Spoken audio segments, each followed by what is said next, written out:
추미애 법무부 장관과 윤석열 검찰총장이 또 정면 충돌했습니다. 윤 총장은 추 장관의 수사 지휘가 위법하고 부당하다고 비판했고, 추 장관은 라임 사건 관련 검찰의 수사 무마 의혹에 대해 감찰을 지시했습니다.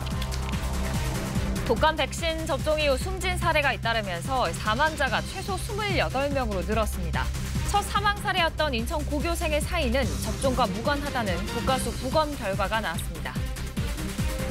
코로나19 신규 확진이 121명으로 일주일 만에 세 자릿수로 늘었습니다. 경기도 남양주의 한 요양원에서 35명이 확진되는 등 노인보호시설과 병원 등에서의 집단 감염이 잇따르고 있습니다.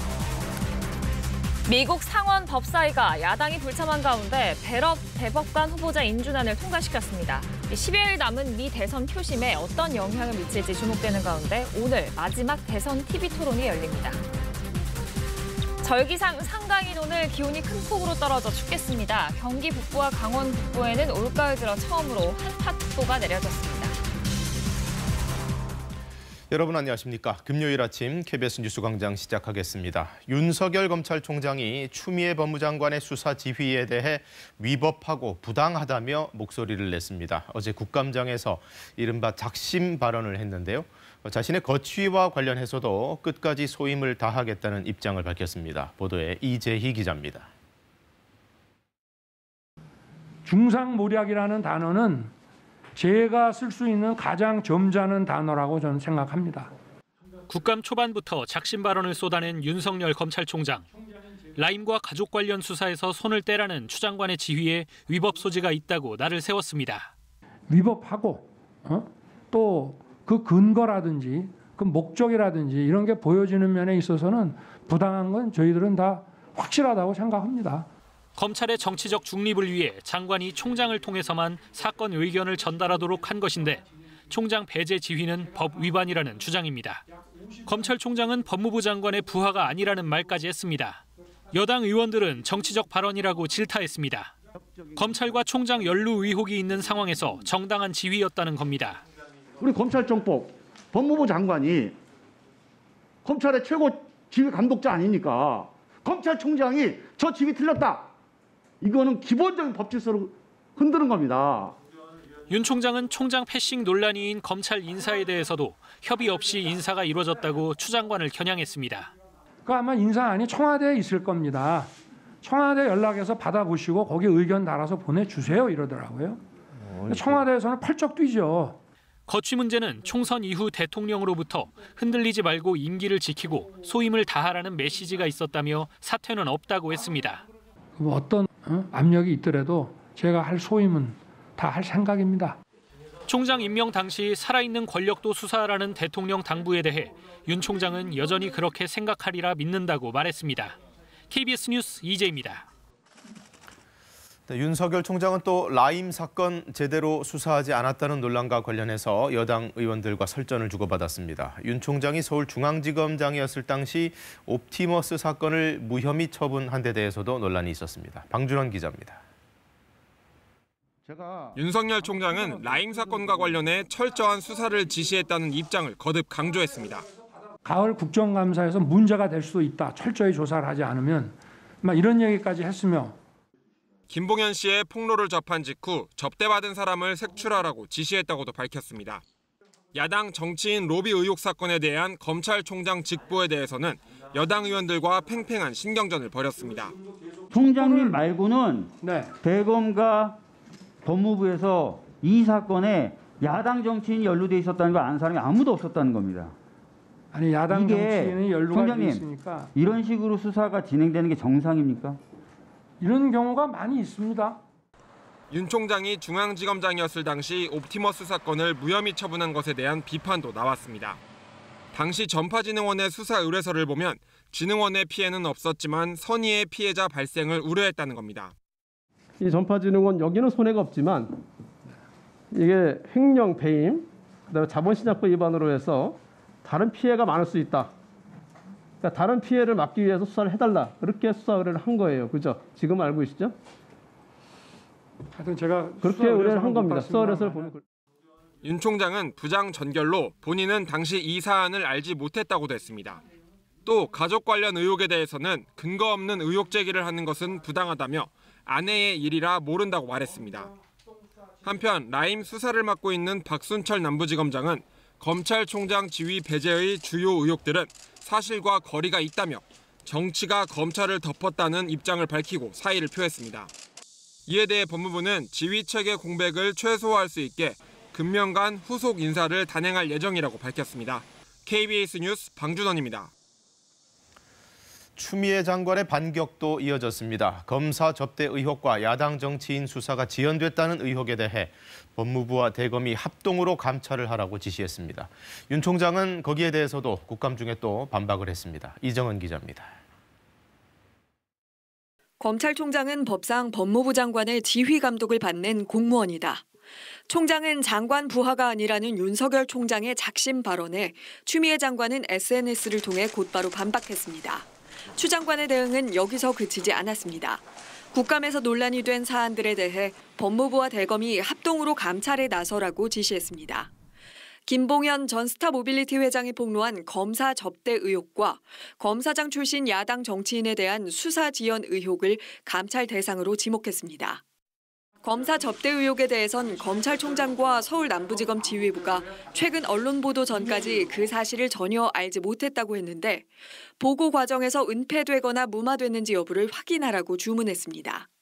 또 야당 정치인 수사와 관련해선 여당 정치인 수사와의 형평성을 문제 삼았습니다. 수사팀이 여당 정치인 수사와는 다른 방법으로 보고했는지 여당 정치인에 대한 수사와 비교해 차별적으로 진행된 건 아닌지 감찰하라는 겁니다. 앞서 법무부는 지난 16일부터 사흘간 김봉현 전 회장을 상대로 김 전 회장의 폭로 경위와 내용에 대해 감찰 조사를 한 바 있습니다.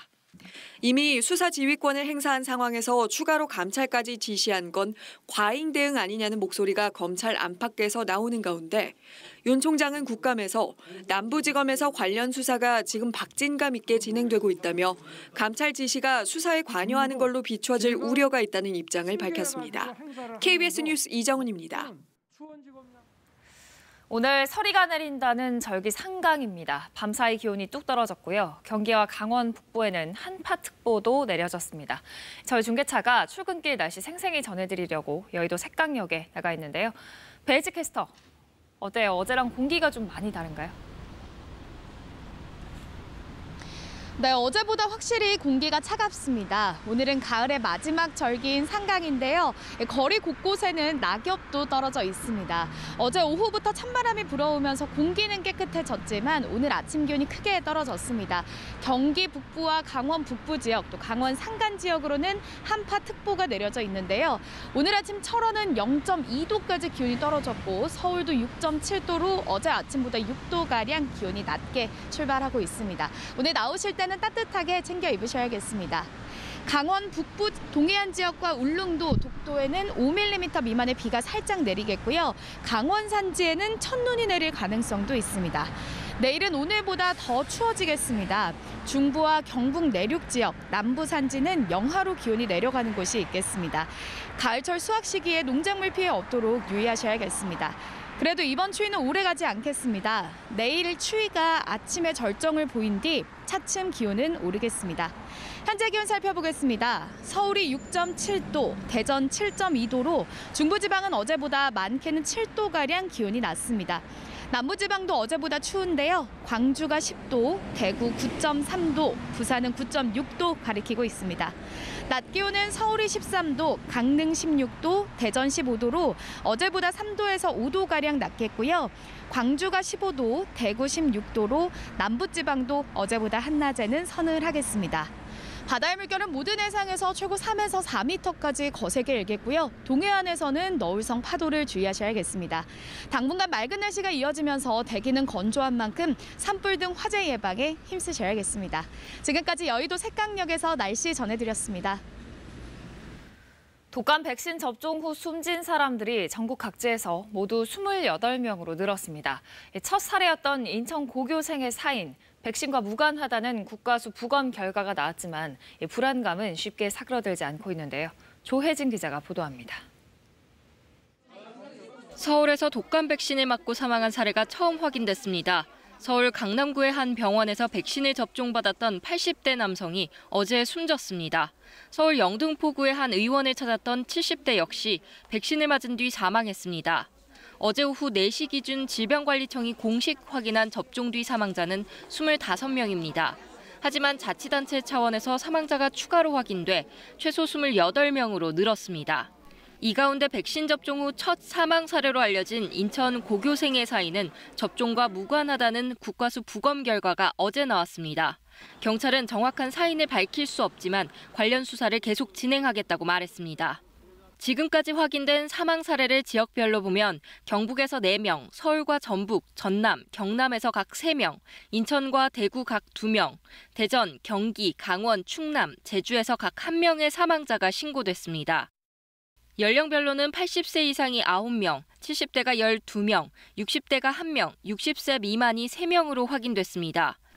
이처럼 사망자가 급증하자 의사협회는 일단 백신 접종을 일주일간 잠정 중단하자고 제안했습니다. 독감 백신이 사망 원인이라고 볼 의학적 근거는 없다면서도 그 인과성을 밝히기 위해 접종 유보가 필요하다는 겁니다. 정 본인이 원한다 하게 되면 그런 환자들은 이제 보건소나 국공의료기관으로 전원할 수 있겠지만 그래서 실제로 접종하는 케이스는 아주 크게 줄어들 것으로 저희들은 지금 생각을 하고 있습니다. 의사협회는 다만 이미 접종받은 환자는 안심해도 좋지만 특이 증상이 생길 경우 인근 의료기관을 찾아달라고 강조했습니다. 반면 대한백신학회는 백신을 맞은 뒤 사망한 사례에 대해 인과관계가 확인되지 않고 있다며 접종을 지속해야 한다고 밝혔습니다. 특히 지역적으로 국한되지 않고 제조사와 생산 고유 번호도 다르며 사망 전 발현한 증상도 일관적이라고 보기 어렵다고 주장했습니다. 다만 질병관리청의 철저한 조사 이후 투명한 결과 확인과 소통이 이루어져야 한다고 덧붙였습니다. KBS 뉴스 조혜진입니다. 코로나19 신규 확진자 수가 어제 다시 3자릿수로 올라왔습니다. 경기도 남양주의 한 요양원에서는 30명 넘는 집단 감염이 또 발생했습니다. 취재기자 연결합니다. 홍성희 기자, 한동안 2자릿수를 잘 유지했는데 어제 또 껑충 뛰었어요. 네, 그렇습니다. 어제 0시 기준 코로나19 신규 확진자는 121명입니다. 이 가운데 국내 발생 신규 확진자는 104명이고 해외 유입 사례는 17명입니다. 지난 15일 이후 일주일 만에 다시 3자릿수대로 늘었습니다. 국내 발생 확진자가 100명을 넘어선 것도 지난달 24일 이후 약 한 달 만입니다. 국내 발생 사례를 지역별로 보면 경기가 62명으로 가장 많고 서울 18명, 충남이 11명, 부산 5명 등입니다. 위 중증 환자는 62명이며 사망자는 3명입니다. 누적 사망자는 453명, 치명률은 1.77%입니다. 이 병원과 요양시설들, 방역당국에서 굉장히 신경을 쓰고는 있는데 그래도 집단 감염이 계속 나오고 있죠. 네, 그렇습니다. 아직 중앙재난안전대책본부 통계에는 포함되지 않았지만 어제 남양주시 오나무배 한 요양원에서 35명이 확진됐다고 남양주시는 밝혔습니다. 어제 오전 이 요양원에 80대 노인이 확진된 뒤 입소자와 종사자들을 전수조사한 결과 34명이 추가로 확진된 겁니다. 이 요양원이 입주한 건물에는 여러 요양원이 운영되고 있어서 추가 확산이 우려되는 상황입니다. 또 경기 군포시 병원과 안양시 노인 주간보호센터와 관련해 최소 22명의 확진자가 발생했습니다. 방역당국은 가족 내 감염 시작으로 직장인 병원과 시설 등으로 추가 전파가 이뤄진 것으로 보고 있습니다. 경기 광주시 SRC 재활병원 관련해서도 어제 낮 12시 기준 20명이 추가 확진돼 누적 확진자는 106명으로 늘었습니다. 부산 부산진구 온요양병원에서도 간병인과 환자 등 3명이 확진됐고 부산 해뜨락 요양병원 관련 확진자도 3명이 늘어 누적 확진자는 총 84명입니다. 이 병원과 요양시설에서 집단 감염이 잇따르면서 수도권 내 요양병원 등에 대한 선제적인 전수검사가 현재 진행 중입니다. 자, 그 외에 집단 감염들 어떤 것들이 있습니까? 네, 새로운 집단 감염 사례가 계속 늘고 있는데요. 경기 양주시 섬유회사와 관련해서 지난 19일 첫 확진자 발생 이후 현재까지 7명의 확진자가 확인됐습니다. 충남 천안 지인 모임 관련해서도 10명의 누적 확진자가 발생했습니다. 방역당국은 사회적 거리 두기가 1단계로 완화되면서 고위험 시설도 운영을 재개하는 등 위험도는 높아졌다며 마스크 착용과 손 씻기 등 방역수칙 준수가 더 중요해졌다고 강조했습니다. 지금까지 사회부에서 전해드렸습니다. 해외 상황은 우리보다 훨씬 좋지 않습니다. 프랑스는 하루 사이에 4만 명의 확진자가 나오면서 유럽 나라들 가운데 러시아, 스페인에 이어 또 한 번 누적 확진자 100만을 바라보게 됐습니다. 이뿐만 아닙니다. 이탈리아도 연일 신규 확진자 기록을 경신하고 있고 유럽 곳곳에 다시 통행 금지령이 내려지고 있습니다. 파리에서 양민효 특파원이 전해온 소식입니다. 코로나19 2차 대유행이 강타한 프랑스. 하루 새 4만 1천여 명의 신규 확진자가 쏟아졌습니다. 코로나 사태 이후 처음으로 지난달 12일 일일 확진자가 1만 명을 넘었고 이달 초 2만 명대에 접어든 이래 2주일 만에 다시 2배로 폭증한 겁니다. 누적 확진자도 프랑스 정부 공식 발표로는 99만 9천여 명으로 100만 환자 발생이 초읽기에 들어갔고 미국 존스 호킨스대 집계로는 이미 100만 명을 넘어선 걸로 나타납니다. La circulation du virus atteint aujourd'hui un niveau extrêmement élevé. Le nombre de personnes atteintes du Covid s'établit sur les 7 derniers jours à 251 pour 100 000 personnes. 문제는 코로나19로 인한 사망자 수와 중환자실 입원율이 빠르게 늘고 있다는 것.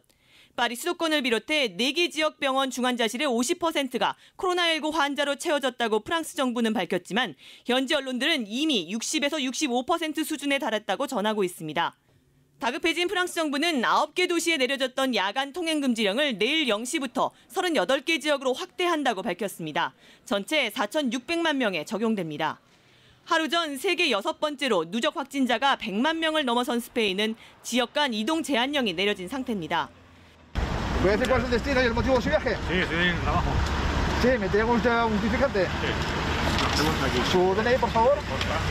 특히 수도 마드리드 일대에 코로나19 확산세가 심각하지만 통행금지령 확대를 놓고 스페인 중앙정부와 지방정부 간 갈등이 심화되고 있습니다. 이탈리아에선 신규 확진자가 16,000여 명이 발생해 하루 만에 최다 기록을 경신했습니다. 벨기에와 스위스도 봉쇄 조치 재도입을 고심하는 가운데 유럽연합은 다음 주 비공식 화상 정상회의를 소집해서 코로나19 대책을 논의할 예정입니다. 파리에서 KBS 뉴스 양민효입니다.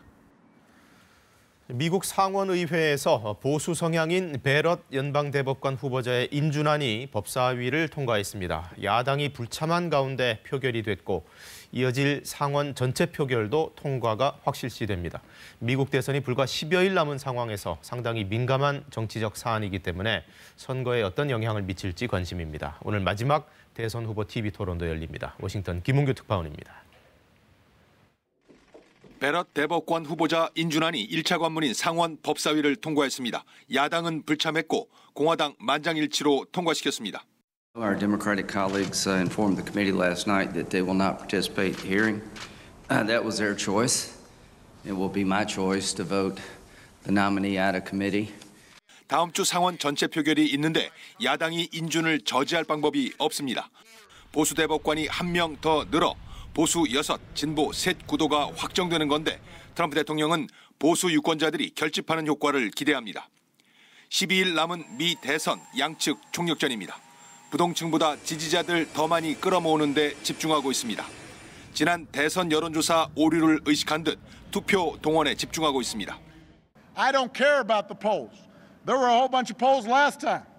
Didn't work out because a whole bunch of folks stayed at home and got lazy and complacent. Not this time. Then he said he will not get the nomination. Then he got the nomination. Then he said he will not be our president. Then I won. 오늘 마지막 TV 토론에선 상대 말할 때 끼어들면 마이크 꺼집니다. 트럼프 대통령 그러든 말든 자기식대로 토론하겠다고 합니다. 바이든 후보 둘째 아들 문제가 집중 타격 대상입니다.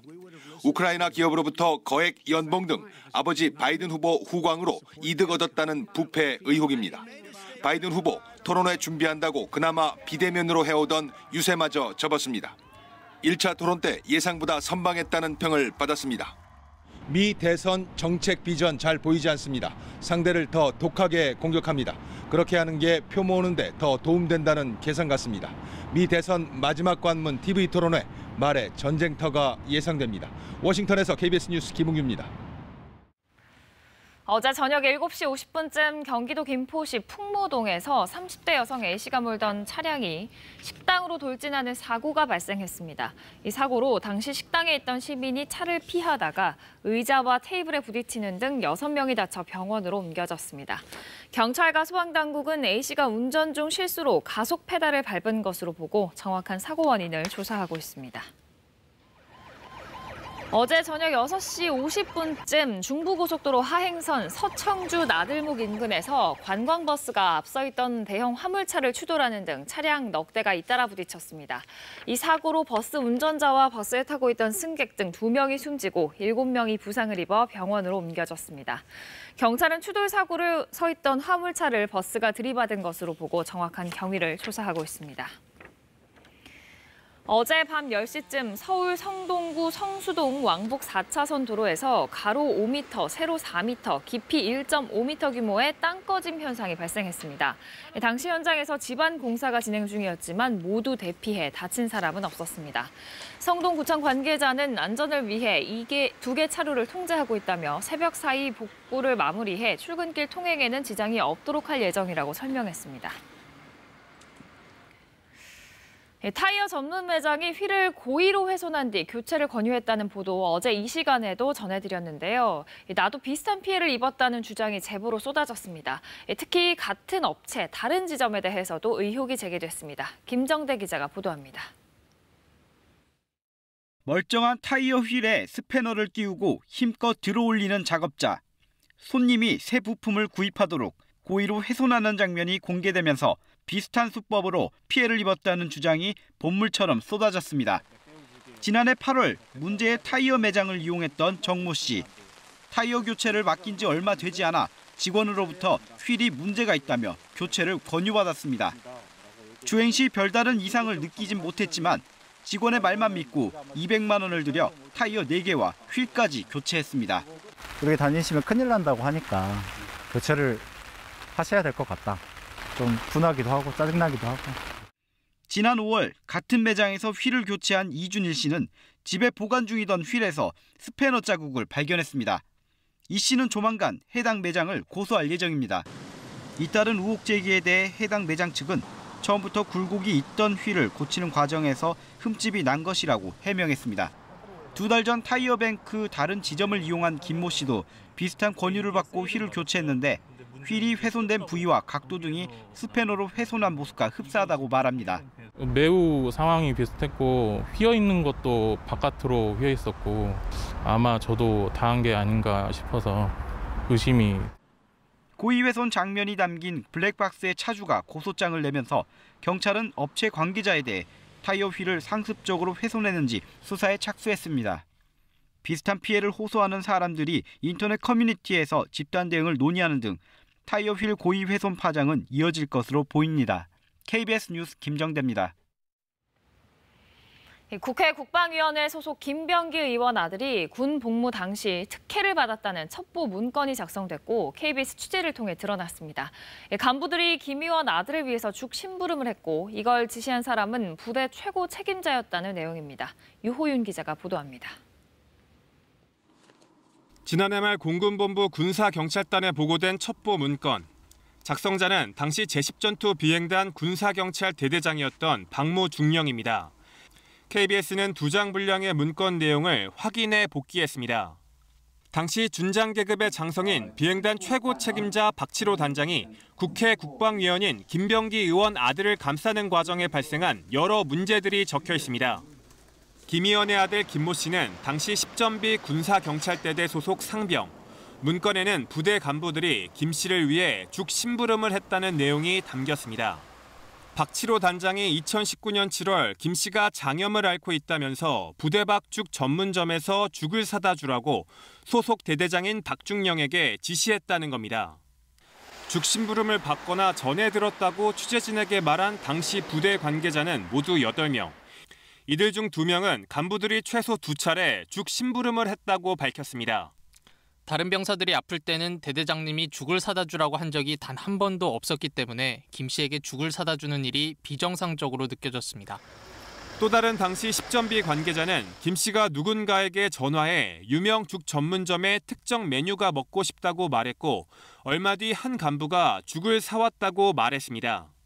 군대에서 하는 평등한 대우를 받을 줄 알았는데 가정 환경이나 그런 거에 의해서 간부가 그렇게 특별한 대우를 해주는데 굉장히 서운하다라는 반응도 받았고 문건 작성자인 박중영은 KBS 취재진에게 작성 경위 등에 대해 별도로 입장을 밝히지 않겠다고 말했습니다. 박치로 당시 단장은 죽을 사다 주라고 구체적으로 지시한 적은 없다고 부인했습니다. 걔가 아픈 적이 있었어요. 그런 병사들 대대장이 그런 거를 잘 이렇게 또 관리를 해야 되지 않겠습니까? 예, 그런 차원에서 필요하면 그런 쪽으로 해라 어떤 그런 것 같은데요. 김 씨가 아프다는 건 누구에게 들었는지는 기억나지 않는다고 답했습니다. 그런데 첩보 문건에는 죽 심부름과 관련해 박중영에게 연락한 인물로 또 한 사람이 등장합니다. 국방부 국회 협력 담당 이모 대령도 비슷한 시기 박중영에게 같은 요청을 했다는 겁니다. 솔직히 전 잘 기억은 안 납니다. 전혀 기억이 안 나세요? 그래서 1년이 넘은 일인데 KBS는 김병기 의원에게 국회 협력 담당관 등을 통해 아들에게 죽을 사다 주라고 요청한 적이 있는지 질의했습니다. 김 의원은 의원실이 군에 요청했다는 전제 자체가 허위이며 아들이 아팠다는 상황을 나중에 알았다고 반박했습니다. 또 아들은 죽을 한 번 전달받았고 장염으로 입원 뒤 퇴원해 종일 아무것도 먹지 못한 상태였으며 죽 제공은 부대 자체 판단이었다고 밝혔습니다. KBS 뉴스 유호윤입니다. 오늘은 서리가 내린다는 절기 상강입니다. 오늘 아침 어제보다 기온이 크게 떨어져 있는데요. 패딩을 입고 출근길에 나선 시민들의 모습도 보입니다. 지금 경기 북부와 강원 북부 지역, 강원 산지에는 한파특보가 내려져 있습니다.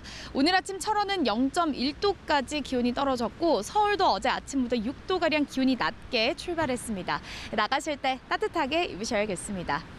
오늘 강원 북부 동해안 지역과 울릉도, 독도에는 5mm 미만의 비가 살짝 내리겠습니다. 또 강원 산지에는 첫눈이 내릴 가능성도 있습니다. 내일은 오늘보다 더 추워지겠습니다. 중부와 경북 내륙, 남부 산지에는 영하로 기온이 내려가는 곳도 있겠습니다. 가을철 수확 시기에 농작물 피해 없도록 각별히 유의하셔야겠습니다. 그래도 이번 추위는 그리 오래가지 않겠습니다. 내일 아침 서울 기온 2도까지 떨어지면서 추위가 절정을 보인 뒤 이후에는 기온이 차츰 오르겠습니다. 현재 기온 살펴보겠습니다. 서울이 6.2도, 강릉 8.7도, 대전 6.8도로 중부지방 어제보다 많게는 7도가량 기온이 낮습니다. 남부지방도 어제보다 기온이 낮아서 추운데요. 광주가 10.3도, 부산은 9.1도 가리키고 있습니다. 한낮에도 어제보다 3도에서 5도가량 기온이 낮겠습니다. 서울이 13도, 강릉 16도, 대전 15도 예상되고요. 남부지방도 어제보다 서늘하겠습니다. 광주가 15도, 대구 16도 예상됩니다. 바다의 물결은 모든 해상에서 3에서 4m까지 거세게 일겠고요. 오늘 동해안에서는 높은 너울성 파도를 주의하셔야겠습니다. 해안가 안전사고 각별히 주의해 주셔야겠습니다. 지금까지 여의도 색강역에서 날씨 전해드렸습니다. 추미애 법무장관의 수사 지휘권 발동에 대해 윤석열 검찰총장이 어제 국감장에서 입장을 밝혔죠. 검찰총장은 법무장관의 부하가 아니다. 그러므로 수사 지휘는 위법 부당하다. 이재희 기자가 발언 내용을 전해드립니다. 중상모략이라는 단어는 제가 쓸 수 있는 가장 점잖은 단어라고 저는 생각합니다. 국감 초반부터 작심 발언을 쏟아낸 윤석열 검찰총장. 라임과 가족 관련 수사에서 손을 떼라는 추 장관의 지휘에 위법 소지가 있다고 날을 세웠습니다. 위법하고 또 그 근거라든지 그 목적이라든지 이런 게 보여지는 면에 있어서는 부당한 건 저희들은 다 확실하다고 생각합니다. 검찰의 정치적 중립을 위해 장관이 총장을 통해서만 사건 의견을 전달하도록 한 것인데 총장 배제 지휘는 법 위반이라는 주장입니다. 검찰총장은 법무부 장관의 부하가 아니라는 말까지 했습니다. 여당 의원들은 정치적 발언이라고 질타했습니다. 검찰과 총장 연루 의혹이 있는 상황에서 정당한 지휘였다는 겁니다. 우리 검찰정법, 법무부 장관이 검찰의 최고 지휘 감독자 아닙니까? 검찰총장이 저 지휘 틀렸다. 이거는 기본적인 법 질서를 흔드는 겁니다. 윤 총장은 총장 패싱 논란이인 검찰 인사에 대해서도 협의 없이 인사가 이루어졌다고 추 장관을 겨냥했습니다. 그 아마 인사안이 청와대에 있을 겁니다. 청와대 연락해서 받아보시고 거기 의견 달아서 보내주세요 이러더라고요. 청와대에서는 펄쩍 뛰죠. 거취 문제는 총선 이후 대통령으로부터 흔들리지 말고 임기를 지키고 소임을 다하라는 메시지가 있었다며 사퇴는 없다고 했습니다. 뭐 어떤 압력이 있더라도 제가 할 소임은 다 할 생각입니다. 총장 임명 당시 살아있는 권력도 수사하라는 대통령 당부에 대해 윤 총장은 여전히 그렇게 생각하리라 믿는다고 말했습니다. KBS 뉴스 이재입니다. 네, 윤석열 검찰총장은 조국 전 법무장관 수사에 대해서도 입장을 밝혔습니다. 대대적인 압수수색이 있었던 날 박상기 법무장관을 만났고 박 장관이 선처 방법을 물어보길래 조국 당시 후보자가 사퇴하는 게 좋겠다는 의견을 전했다고 말했습니다. 여당은 대통령 인사권 침해라고 비판했습니다. 김수현 기자의 보도입니다. 국회에서 조국 법무부 장관 후보자에 대한 인사청문회가 합의된 다음 날 검찰은 이른 아침부터 후보자 가족 관련 의혹에 대해 20여 곳을 압수수색했습니다. 윤석열 총장은 당일 오후 대검 근처에서 박상기 당시 법무장관을 만났습니다. 박상기 전 장관은 뉴스타파와의 인터뷰에서 윤 총장이 조국 낙마를 요구했다고 밝혔습니다. 부부 일심 동체, 민정수석이 그런 거 하면 되느냐 이런 식의 이제 도덕적 판단부터 시작해가지고 이런 사람이 법무부 장관 하면 되느냐고 낙마라고 얘기해서 법무부 장관 해서는 안 된다는 얘기가 그 말입니다. 윤 총장은 이날 대화에 대해 장관이 선처를 물어와 사퇴 의견을 전달했다고 말했습니다. 야당이나 언론에서 이렇게 자꾸 의혹을 제기하고 막 이러고 나오는데 좀 만약에 여기서 그냥 사퇴를 하신다면 좀 조용해져 가지고 저희도 좀 일 처리하는데 재량과 룸이 좀 생기지 않겠나 싶습니다 하는 말씀을 하셨기 때문에 저도 그 의견을 드린 거지. 대통령 인사권을 침해한 정치 행위라는 주장이 제기됐습니다. 조국 전 장관을 내정해가지고 임명하겠다라고 할 때 검찰총장이 압수수색을 수십여 곳에 대해서 한다라는 것, 그게 어떻게 해석되겠습니까? 거기에 대해서는 제가 이 자리에서 드릴 얘기는 아니고. 윤 총장은 당시 대통령 독대를 요청했다는 이해찬 전 민주당 대표의 주장은 사실이 아니라고 반박했습니다. 윤 총장은 국감 중간중간 감정을 드러냈고 민주당은 불만을 표시했고 국민의힘은 엄호했습니다. 1년 3개월 전 인사청문회 당시와는 정반대 상황이었습니다. KBS 뉴스 김수현입니다. 어제 0시 기준 코로나19 신규 확진자가 121명 나왔는데 그 가운데 104명이 국내 발생입니다. 사회적 거리 두기를 1단계로 완화한 이후 가장 많은 확진자가 나온 것인데요. 아무래도 노인시설 등에서의 집단 감염 여파가 큽니다. 보도에 이효연 기자입니다.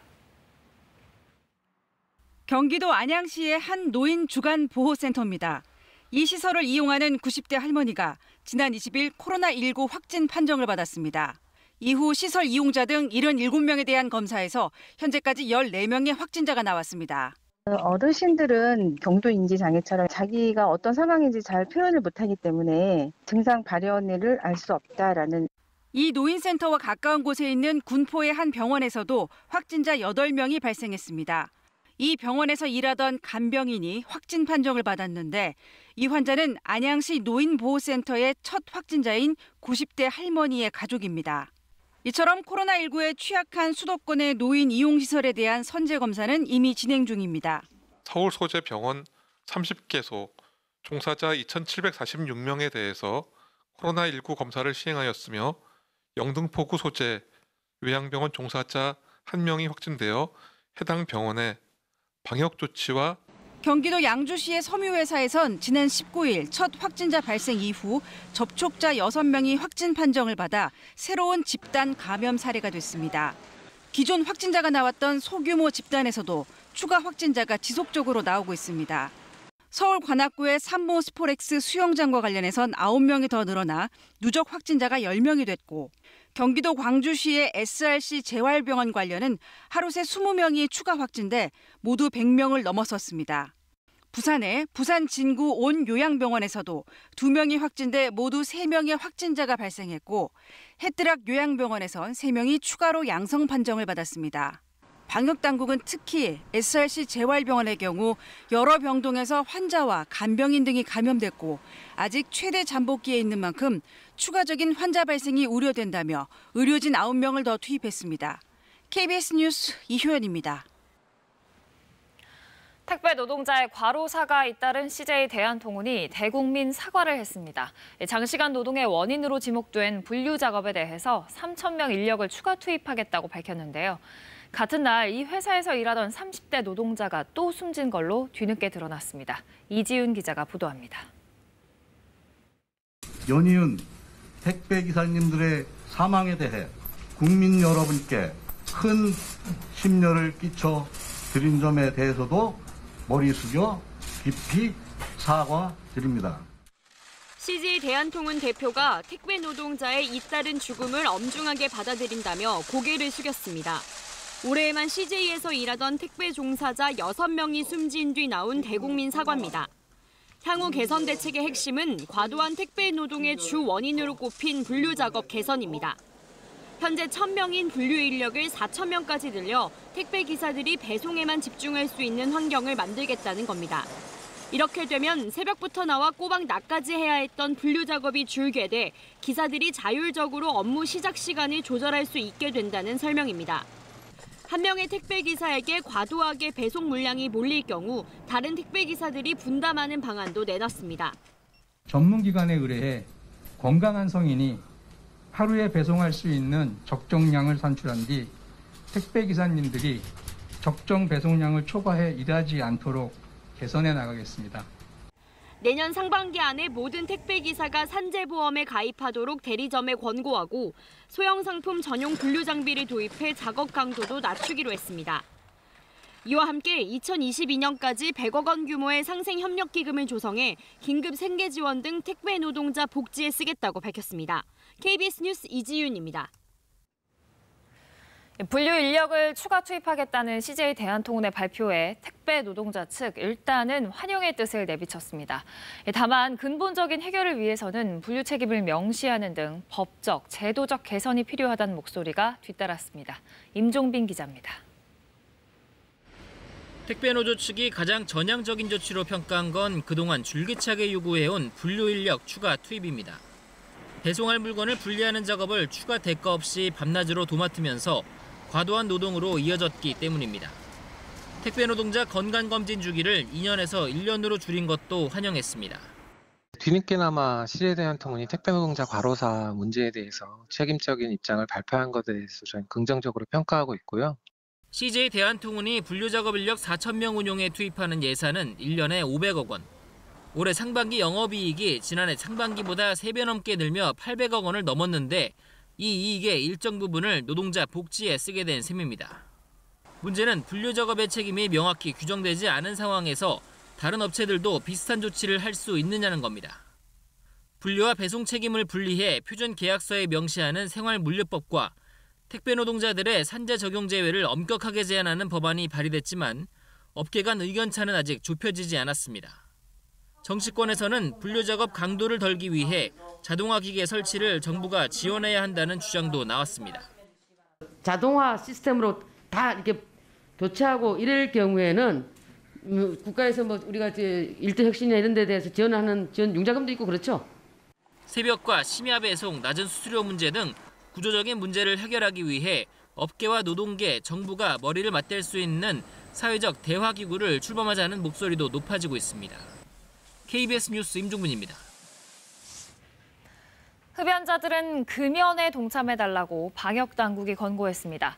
이 흡연이 코로나19 전파 위험을 높일 뿐 아니라 감염 시 중증이 될 위험도 2배 이상 높아진다고 설명했는데요. 직접 들어보시죠. 감염의 위험 요인 중 하나인 흡연에 대해서도 설명드리겠습니다. 그 이유는 최근 젊은 층이 이용하는 유흥시설에서 전파의 위험성이 높아지고 있으며 이것이 또 다른 유행의 연결고리가 될 수도 있기 때문입니다. 따라서 보다 상세하고 구체적인 주의점을 알려드리고자 합니다. 우선 흡연은 폐 기능을 손상시킬 수 있습니다. 흡연자의 경우 코로나 바이러스가 침입할 경우 이에 맞설 수 있는 신체적 저항력이 감소될 수 있습니다. 세계보건기구의 자료를 살펴보면 흡연으로 인해 중증도의 위험은 2배 이상 높아질 수 있다고 설명하고 있습니다. 또한 흡연을 위해 손을 얼굴에 가까이 하게 되며 이때 오염된 손이 호흡기와 접촉할 수 있습니다. 또한 흡연하는 동안 입을 통한 호흡으로 바이러스의 침입이 용이해지므로 감염 위험은 높아집니다. 특히 흡연실의 경우에 그 밀폐성으로 인해서 감염 위험은 더욱 높아지게 됩니다. 질병관리청은 현재 여러 가지 발생된 시설에 대해서 위험 요인에 대한 분석을 하고 있습니다. 아직 분석이 완료된 것은 아니나 저희 현재까지의 조사 결과 흡연도 간과할 수 없는 위험 요인으로 판단하고 있습니다. 세계보건기구도 이미 흡연을 코로나19 감염과 중증도에 영향을 미치는 위험 인재로 규정하고 있습니다. 금연이 쉽지 않은 결심일 수 있습니다. 그러나 흡연의 결과가 코로나19의 감염과 위중도에 영향을 미치고 있음이 밝혀지고 있는 상황에서 흡연 중이신 분들은 지금이라도 금연에 적극 참여해 주실 것을 부탁드립니다. 네, 코로나19 관련 국제 소식 알아보겠습니다. 멕시코를 대표하는 전통 명절인 망자의 날이 올해는 코로나19 확산을 우려한 보건당국의 조치로 예년과는 다른 분위기와 규모로 치러질 예정입니다. 오는 31일부터 시작되는 멕시코 최대의 전통 명절 망자의 날이 올해는 공동묘지 일시 폐쇄 등 코로나19 방역 조치로 비교적 차분한 분위기에서 진행될 전망입니다.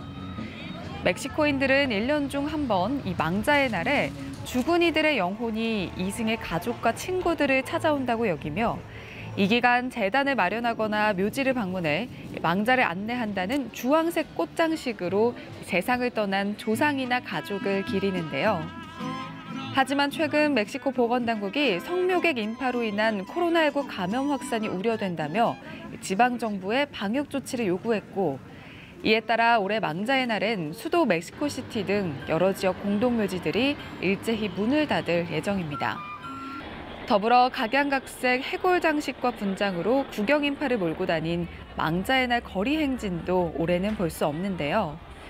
대신 시민들이 집 안에서 온라인을 통해 거리 예술가들과 공연가들의 기념 분장쇼를 감상할 수 있도록 할 계획입니다.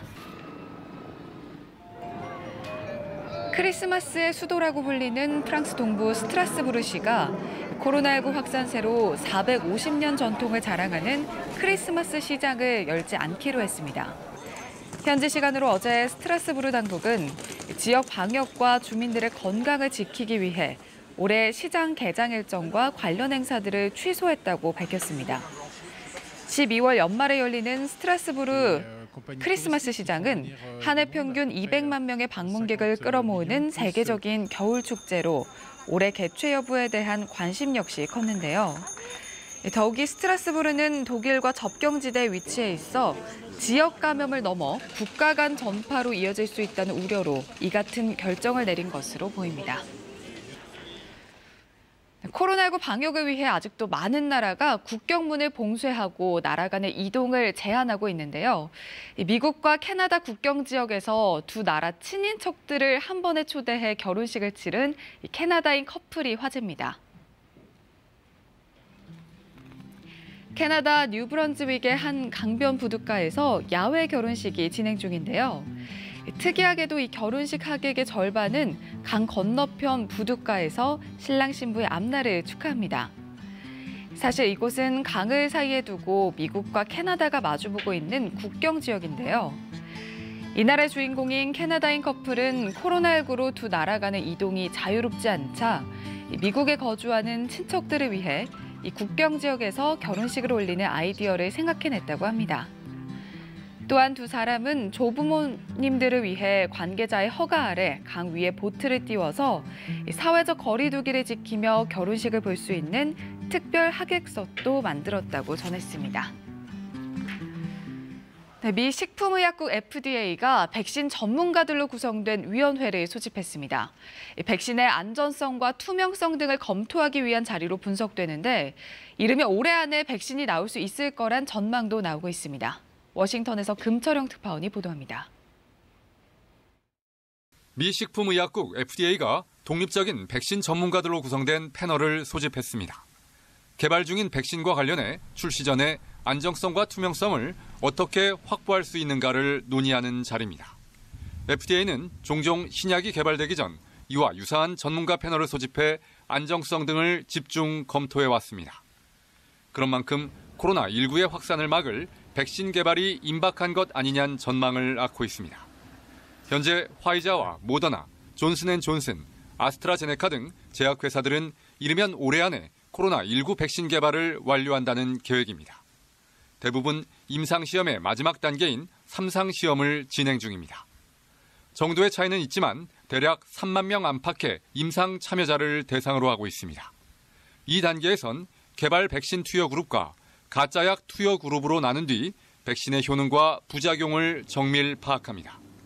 하지만 이런 단계가 남아있는 만큼 신속한 승인이 이루어지더라도 이르면 12월 중에나 백신이 나올 수 있을 것으로 전망됩니다. 미 대선에서도 코로나19 대응 평가가 주요 이슈로 등장한 가운데 갈 길 바쁜 트럼프 대통령은 백신 출시에 기대를 걸고 있습니다. Safe vaccines that quickly end the pandemic. It's ending. Normal life. That's all we want. You know what we want? Normal life. 이런 가운데 코로나19로 인한 하루 사망자 수는 1,100명을 다시 넘어섰습니다. 지난달 이후 한 달 만입니다. 워싱턴에서 KBS 뉴스 금철영입니다. 코로나19 관련 국내 소식 몇 가지 더 전해드립니다. 첫 번째부터 열어보겠습니다. 미술 전시 할인권 받으세요라는 소식입니다. 문화체육관광부가 코로나19로 인해서 침체한 미술 전시 관람 수요를 회복하고자 미술 전시 할인권 제공을 재개합니다. 미술 전시 할인권은 어제부터 온라인 예매처를 통해서 아이디당 4매를 발급받을 수 있습니다. 할인권은 온라인으로 전시 관람을 예약할 때 사용이 가능하고요. 전시에 따라 최대 3,000원까지 할인 혜택을 받을 수 있고 카드사 할인 등과 중복 할인도 받을 수 있습니다. 현장 구매용 할인권 이용도 가능합니다. 카카오톡 채널 미술 전시 관람료 지원을 친구로 추가하면 1인 6매까지 할인권을 받을 수 있고요. 현장에서 입장권을 구매할 때 할인권을 보여주면 됩니다. 현장 구매용 할인권은 오는 27일부터 선착순으로 발급되며 전국 27개 미술관 36개 전시에서 사용할 수 있습니다. 전시기관들은 출입명부 작성과 거리 두기 등 방역 지침을 철저하게 준수할 계획입니다. 두 번째 키워드 보겠습니다. 제주항공 방콕행 여객기에 화물 운송 시작했다는 내용입니다. 이 정부가 저비용 항공 여객기 활용 화물 운송을 승인해 준 가운데 제주항공이 어제 방콕행 여객기에 화물을 실었습니다. 제주항공은 어제 인천에서 태국 방콕 노선 여객기에 화물을 싣는 것을 시작으로 주변 나라로도 확대할 예정입니다. 앞서 국토교통부는 TA항공과 진에어에도 여객기를 이용한 화물 운항을 승인했는데요. 진에어는 이달 24일부터 인천에서 태국 방콕 노선에 주 2회 일정으로 운항을 하고 TA항공도사도 다음 달 초부터 시작할 예정입니다. 네, 마지막 키워드 보겠습니다. 소비자원, 헬스장 소비자 피해가 증가한다는 소식입니다. 이 코로나19로 인해서 실내 체육시설인 헬스장 이용과 관련한 소비자 피해가 급증한 것으로 나타났습니다. 한국소비자원은 올해 1월부터 8월까지 접수된 헬스장 관련 피해 구제 신청은 모두 1,995건으로 지난해 같은 기간보다 53.7% 증가했다고 밝혔습니다. 또 피해 구제 건수 가운데 계약 해지 관련이 93.1%로 가장 많았는데요. 코로나19 때문에 헬스장 이용에 제한을 받거나 소비자가 이용을 꺼리면서 계약 해지 요청이 증가했기 때문으로 소비자원을 분석했습니다. 소비자원은 또 3개월 이상 장기 이용 계약에 따른 피해가 대다수를 차지하고 있다며 이벤트나 할인 등에 현혹되지 말고 가급적 단기 계약으로 체결하거나 장기 계약 시 폐업 등 만일의 경우를 대비해서 신용카드 할부로 결제할 것 등을 당부했습니다. 지금까지 코로나 Q&A였습니다. 삼성물산과 제일모직이 합병할 당시 삼성의 또 다른 계열사인 삼성증권이 양쪽 모두와 자문 계약을 맺었던 걸로 확인됐습니다. 일반적으로 두 회사가 합병하는 경우 서로 다른 자문사를 두고 자신들에게 유리한 협상을 하는 게 맞는데 그 통례를 완전히 깨버린 방식이었습니다. 송명희 기자입니다. 삼성증권은 지난 2015년 말 제일모직과 삼성물산 두 회사와 각각 8억 원과 30억 원 규모의 자문 계약을 맺습니다. 확인 결과 두 계약은 모두 삼성물산과 제일모직 합병에 대한 것이었습니다. 즉 삼성증권이 서로 이해가 다른 두 회사를 동시에 자문했던 겁니다. 이재용 삼성전자 부회장이 받고 있는 경영권 불법 승계 혐의의 핵심은 삼성물산과 제일모직의 합병 과정입니다. 두 계열사의 합병 비율은 1대 0.35. 당시 매출, 영업이익, 총자산이 모두 우위였던 삼성물산에는 결과적으로 손해, 제일모직에는 이익이 된 합병이었습니다. 그런데 이 과정에서 삼성증권이 동원됐습니다. 삼성증권이 삼성물산과 주주와 고객 정보를 서로 교환하고 물산 주주들을 접촉해 찬성 의결을 유도한 것으로 검찰은 보고 있습니다. 삼성증권에서 그 삼성물산 주주들한테 전화를 돌려서 찬성 의견을 받는다는 내용을 들었고요. 금감원에 직접 민원도 넣었고 회신은 참고하겠다. 이런 식으로 확보한 찬성 의결권은 삼성물산 전체 주식의 2.51%. 결과적으로 양쪽의 이해가 갈린 자문을 하고 삼성증권은 그 대가로 38억 원을 받은 것입니다. 양쪽에 모두 자문하는 것은 구체적인 분야에서 서로 이해관계가 엇갈릴 수 있기 때문에 이해상충에 해당할 가능성이 큽니다. 민사상 손해배상 청구는 가능합니다. 삼성증권은 삼성물산과 제일모직 모두 합병을 원했기 때문에 이해상충이 아니라고 주장했습니다. 이재용 부회장에 대한 공소장은 150페이지에 이릅니다. 여기에 삼성증권은 48차례 등장하지만 기소되지 않았습니다. 참여연대와 민변은 지난 15일 삼성증권을 개인정보보호법과 자본시장법 위반 혐의 등으로 서울중앙지검에 고발했습니다. KBS 뉴스 송명입니다. 삼성증권 소식이 하나 더 있습니다. 이 회사는 여러 계열사의 임원들, 그러니까 내부자들에게 거액의 대출을 해준 사실도 있었습니다. 법적으로 자본시장법을 위반한 불법 대출에 해당해서 금융감독당국이 조만간 검사에 들어갈 것으로 보입니다. 보도에 서영민 기자입니다. 삼성증권이 계열사 등기 임원들에게 해준 대출 내역서입니다. 2015년부터 17년 말까지 13명의 등기 임원에게 100억 원이 넘는 돈을 빌려줍니다. 자본시장법상 금융회사는 대주주나 특수관계인에 대해 연간급여나 1억 원 가운데 적은 금액 이상은 대출해줄 수 없습니다. 1억 원이 최대 대출 한도인 겁니다. 금융계열사를 기업의 사금고로 만들지 못하게 하려는 취지로 등기 임원도 대상에 포함됩니다. 이걸 어기면 돈을 빌려준 회사와 빌린 임원 모두 5년 이하의 징역이나 2억 원 이하의 벌금이 부과됩니다. 그런데 명단에 있는 13명 가운데 8명은 순대출 금액이 1억 원을 넘습니다. 눈에 띄는 건 삼성바이오로직스 자회사인 삼성바이오에피스 등기 임원들이 받은 주식 담보대출.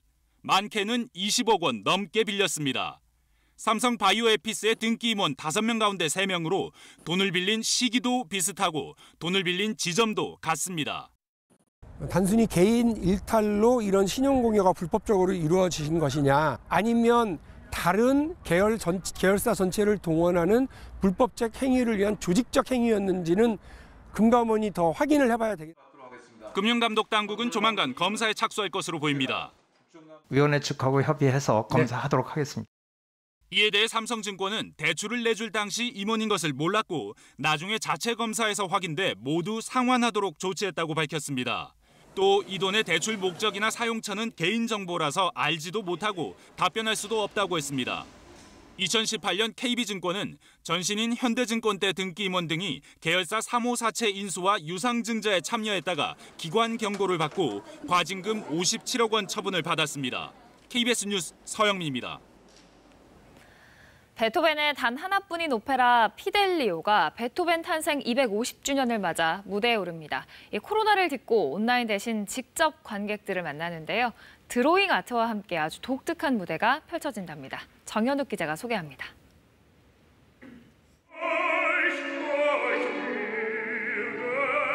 지하 감옥에서 죽음을 기다리는 죄수와 그를 안타깝게 바라보는 간수. 피델리오란 이름의 이 간수는 사실 남자로 변장해 잠입한 죄수의 아내 레오노레였습니다. 정치적인 이유로 남편을 죽이려는 교도소장에 맞선 끝에 승리를 쟁취하는 서사로 자유와 사랑을 지향하는 베토벤 정신을 극적으로 구현했습니다. 베토벤이 작곡한 단 하나뿐인 오페라지만 무대 규모가 큰 데다 고도의 기교가 필요한 탓에 좀처럼 무대에서 만나기 어려웠습니다. 저음에서부터 고음까지 고르게 건강한 소리를 내야 되는 것이 1차적인 목표고요. 성악적으로 발성적으로 봤을 때 정말 힘든 오페라인 것은 확실합니다. 이번 공연에는 시리아 출신의 세계적인 드로잉 아티스트 케보크 무라드가 참여했습니다. 간결한 스케치로 배경을 대신할 뿐 아니라 놓치기 쉬운 극의 흐름을 시각적으로 표현했습니다. 처음으로 시도하는 그 드로잉과 그 베토벤의 만남, 이런 부분들이 의미 있는 굉장히 한국에서는 중요한 공연이 될 거라고 생각이 됩니다. 처음엔 온라인을 통한 비대면 공연으로 예정했다가 최근 다시 대면 공연으로 준비한 출연진. 고난을 딛고 마침내 승리하는 오페라의 메시지가 관객들에게 스며들기를 희망하고 있습니다.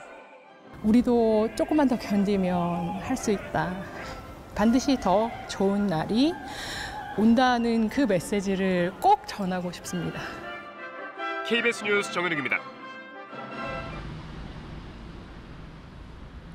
오늘은 서리가 내린다는 절기 상강입니다. 어제 오후부터 찬바람이 불어오면서 공기는 깨끗해졌지만 오늘 아침 기온이 크게 떨어졌는데요. 현재 서울 기온 6.2도로 어제 아침보다 6도가량 기온이 낮습니다. 또 경기 북부와 강원 북부 지역, 강원 산지에는 한파특보가 내려져 있는데요. 철원은 오늘 아침 0.2도로 출발했습니다. 지금 출근길 나서는 분들은 패딩을 입으신 분들도 있고요. 두꺼운 겨울 외투 꺼내 입고 나오셨습니다. 오늘 나가실 때 따뜻하게 챙겨 입으셔야겠습니다.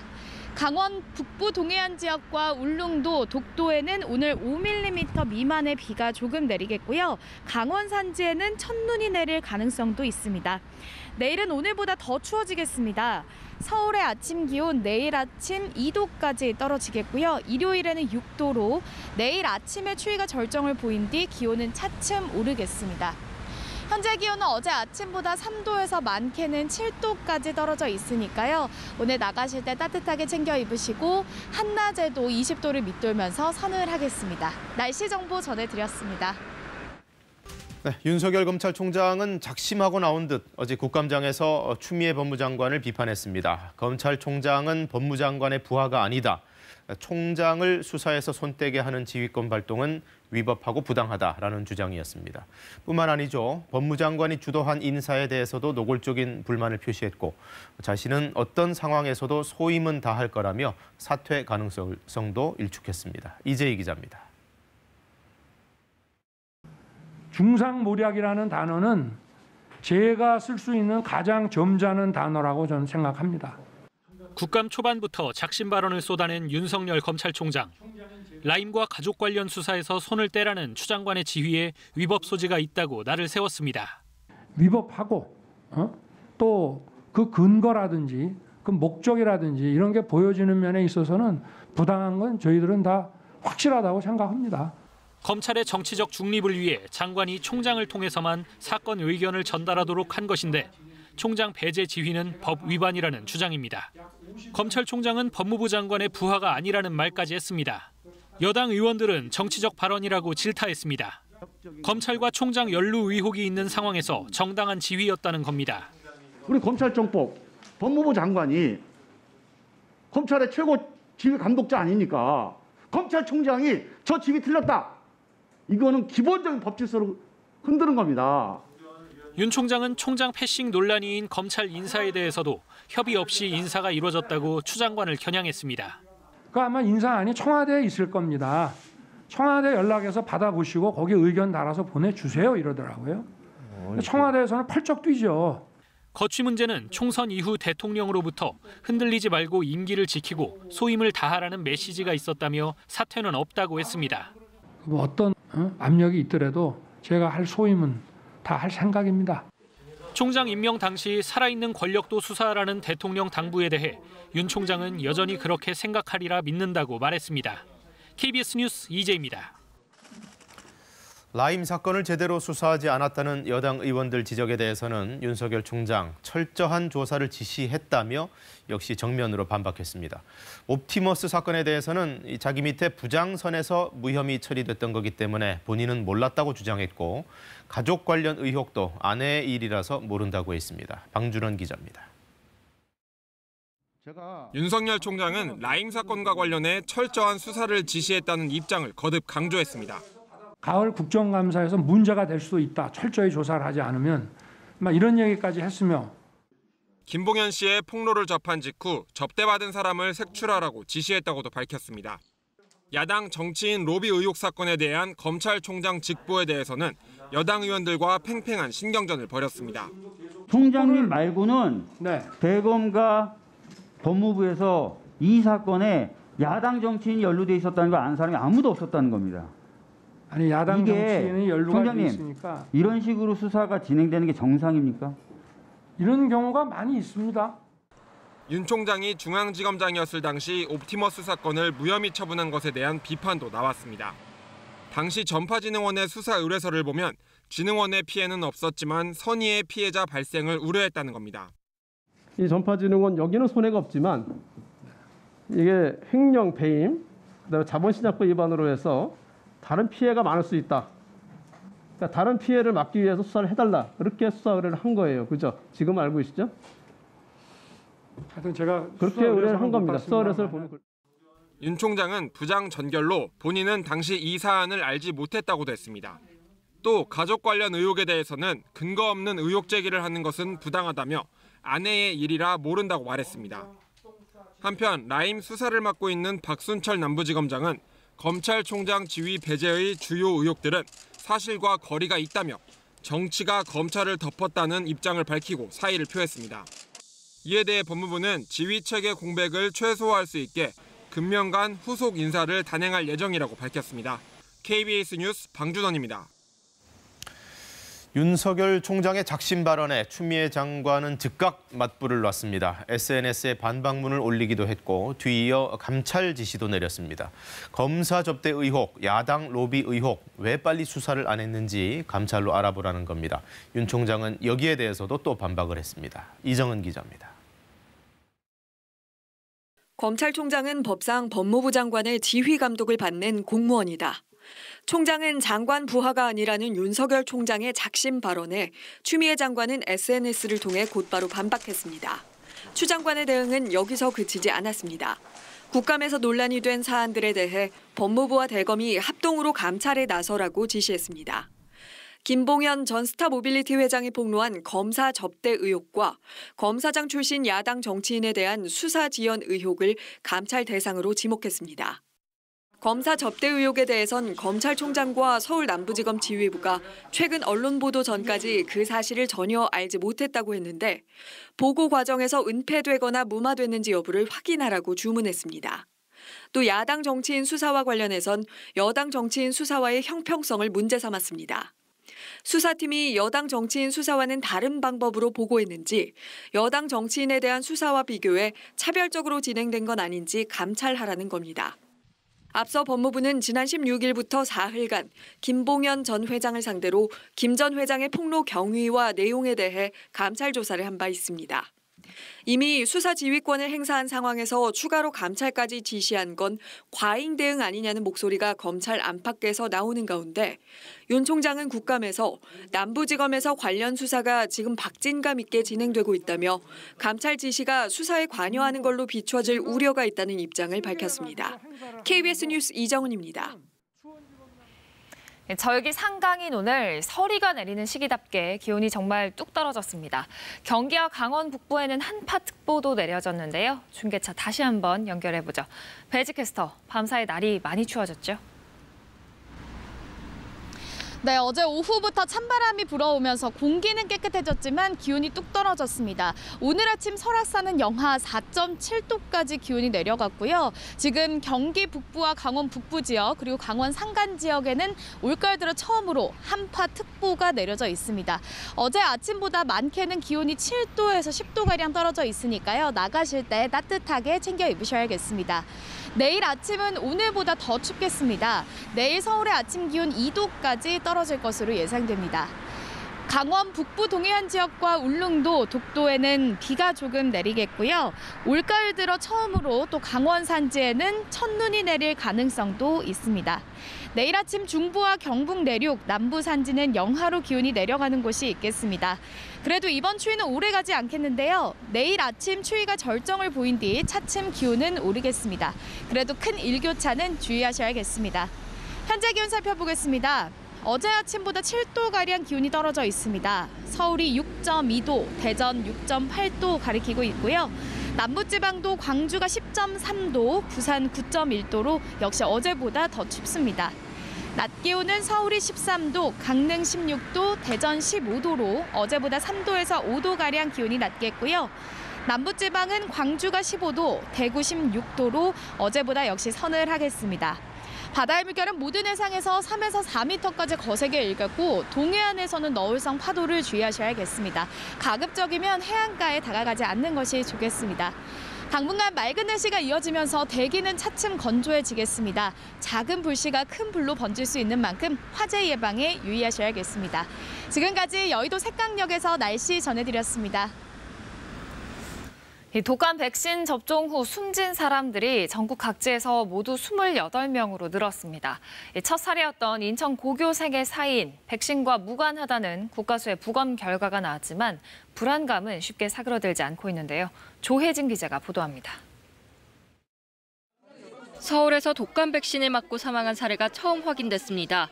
서울 강남구의 한 병원에서 백신을 접종받았던 80대 남성이 어제 숨졌습니다. 서울 영등포구의 한 의원을 찾았던 70대 역시 백신을 맞은 뒤 사망했습니다. 어제 오후 4시 기준 질병관리청이 공식 확인한 접종 뒤 사망자는 25명입니다. 하지만 자치단체 차원에서 사망자가 추가로 확인돼 최소 28명으로 늘었습니다.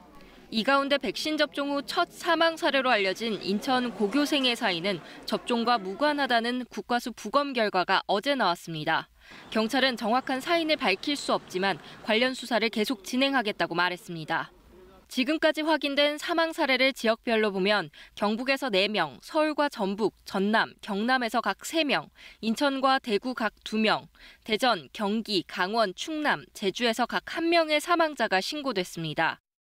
연령별로는 80세 이상이 9명, 70대가 12명, 60대가 1명, 60세 미만이 3명으로 확인됐습니다. 이처럼 사망자가 급증하자 의사협회는 일단 백신 접종을 일주일간 잠정 중단하자고 제안했습니다. 독감 백신이 사망 원인이라고 볼 의학적 근거는 없다면서도 그 인과성을 밝히기 위해 접종 유보가 필요하다는 겁니다. 정 본인이 원한다 하게 되면 그런 환자들은 이제 보건소나 국공립 의료기관으로 전원할 수 있겠지만 그래서 실제로 접종하는 케이스는 아주 크게 줄어들 것으로 저희들은 지금 생각을 하고 있습니다.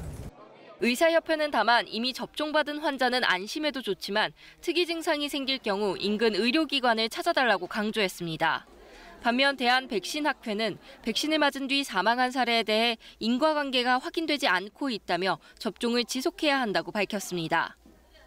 특히 지역적으로 국한되지 않고 제조사와 생산 고유 번호도 다르며 사망 전 발현한 증상도 일관적이라고 보기 어렵다고 주장했습니다. 다만 질병관리청의 철저한 조사 이후 투명한 결과 확인과 소통이 이루어져야 한다고 덧붙였습니다. KBS 뉴스 조혜진입니다. 국내 코로나19 상황 앵커 브리핑으로 정리해드리겠습니다. 어제 0시 기준으로 신규 확진자가 121명 늘었고요. 국내 발생만 100명을 넘었습니다. 지난 15일 이후 일주일 만에 다시 일일 확진자 수가 3자릿수로 는 건데요.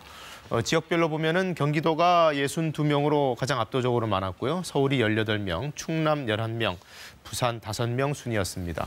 이 국내 발생 확진자가 100명을 넘어선 것은 지난달 24일 이후 약 한 달 만의 일입니다. 제일 큰 영향은 아무래도 병원과 요양시설 등에서의 집단 감염입니다. 대전에서는 충남대 병원과 관련해 누적 확진자가 이제 4명이 됐고요. 부산 햇드락 요양병원에서도 3명의 추가 확진자가 나와서 이제 누적 인원이 총 84명이 됐습니다. 경기도 남양주시에서도 새로운 집단 감염이 발생했는데요. 한 요양원에서 입소자와 종사자 등 35명이 확진 판정을 받았습니다. 취재기자 연결해서 자세한 내용 알아보겠습니다. 홍성희 기자, 이게 어제 공식 집계에는 반영되지 않았지만 남양주시에서 추가 발표를 한 거죠? 네, 그렇습니다. 아직 중앙재난안전대책본부 통계에는 포함되지 않았지만 남양주시 오나무배 한 요양원에서 35명이 확진됐다고 남양주시가 밝혔습니다. 어제 오전 이 요양원에 80대 노인이 확진된 뒤 입소자와 종사자들을 전수조사한 결과 34명이 추가로 확진된 겁니다. 이 요양원이 입주한 건물에는 지난 8월 18명이 확진됐던 요양원 2곳을 포함해서 여러 요양원이 운영되고 있기 때문에 추가 확산이 우려되는 상황입니다. 또 경기 군포시병원과 안양시 노인 주간보호센터와 관련해 최소 26명의 확진자가 발생했습니다. 방역당국은 가족 내 감염을 시작으로 직장인 병원과 시설 등으로 추가 전파가 이뤄진 것으로 보고 있습니다. 경기 광주시 SRC 재활병원 관련해서도 어제 낮 12시 기준 20명이 추가 확진돼 누적 확진자는 106명으로 늘었습니다. 부산 진구 온유왕병원에서도 간병인과 환자 등 3명이 확진됐고 부산 해뜨락 요양병원 관련 확진자도 3명이 늘어 누적 확진자는 84명입니다.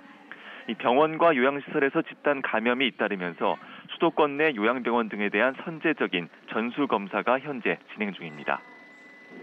이 병원이나 요양원 말고도 다른 곳에서의 집단 감염들도 많죠? 네, 그렇습니다. 경기 양주시 섬유회사와 관련해 지난 19일 첫 확진자 발생 이후 현재까지 7명의 확진자가 확인됐습니다. 충남 천안 지인 모임 관련해서도 10명의 누적 확진자가 발생했습니다. 이 방역당국은 사회적 거리 두기가 1단계로 완화되면서 고위험 시설도 운영을 재개하는 등 위험도는 더 높아졌다며 이 마스크 착용과 손 씻기 등 방역수칙 준수가 더 중요해졌다고 강조했습니다. 지금까지 사회부에서 전해드렸습니다. 날이 이제 동절기로 접어들어서 그런가 세계적으로 코로나19 확산세가 다시 거세지고 있습니다. 유럽 상황이 대단히 심해지고 있는데요. 프랑스 같은 경우에는 하루에만 4만 명의 확진자가 나왔고 다른 나라들도 증가폭이 가팔라서 곳곳에 봉쇄 조치가 다시 내려지고 있습니다. 양민효 특파원이 파리에서 전해왔습니다.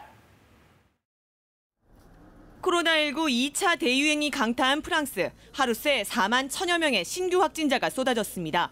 코로나 사태 이후 처음으로 지난달 12일 1일 확진자가 1만 명을 넘었고 이달 초 2만 명대에 접어든 이래 2주일 만에 다시 2배로 폭증한 겁니다. 누적 확진자도 프랑스 정부 공식 발표로는 99만 9천여 명으로 100만 환자 발생이 초읽기에 들어갔고 미국 존스 호킨스대 집계로는 이미 100만 명을 넘어선 걸로 나타납니다. La circulation du virus atteint aujourd'hui un niveau extrêmement élevé. Le nombre de personnes atteintes du Covid s'établit sur les 7 derniers jours à 251 pour 100 000 personnes. 문제는 코로나19로 인한 사망자 수와 중환자실 입원율이 빠르게 늘고 있다는 것. 파리 수도권을 비롯해 4개 지역 병원 중환자실의 50%가 코로나19 환자로 채워졌다고 프랑스 정부는 밝혔지만 현지 언론들은 이미 60에서 65% 수준에 달했다고 전하고 있습니다. 다급해진 프랑스 정부는 9개 도시에 내려졌던 야간 통행 금지령을 내일 0시부터 38개 지역으로 확대한다고 밝혔습니다. 전체 4,600만 명에 적용됩니다. 하루 전 세계 6번째로 누적 확진자가 100만 명을 넘어선 스페인은 지역 간 이동 제한령이 내려진 상태입니다. ¿Puede decir cuál es el destino y el motivo de su viaje? Sí, estoy en el trabajo. Sí, ¿me tiene usted un justificante? Sí. ¿Su DNI, por favor?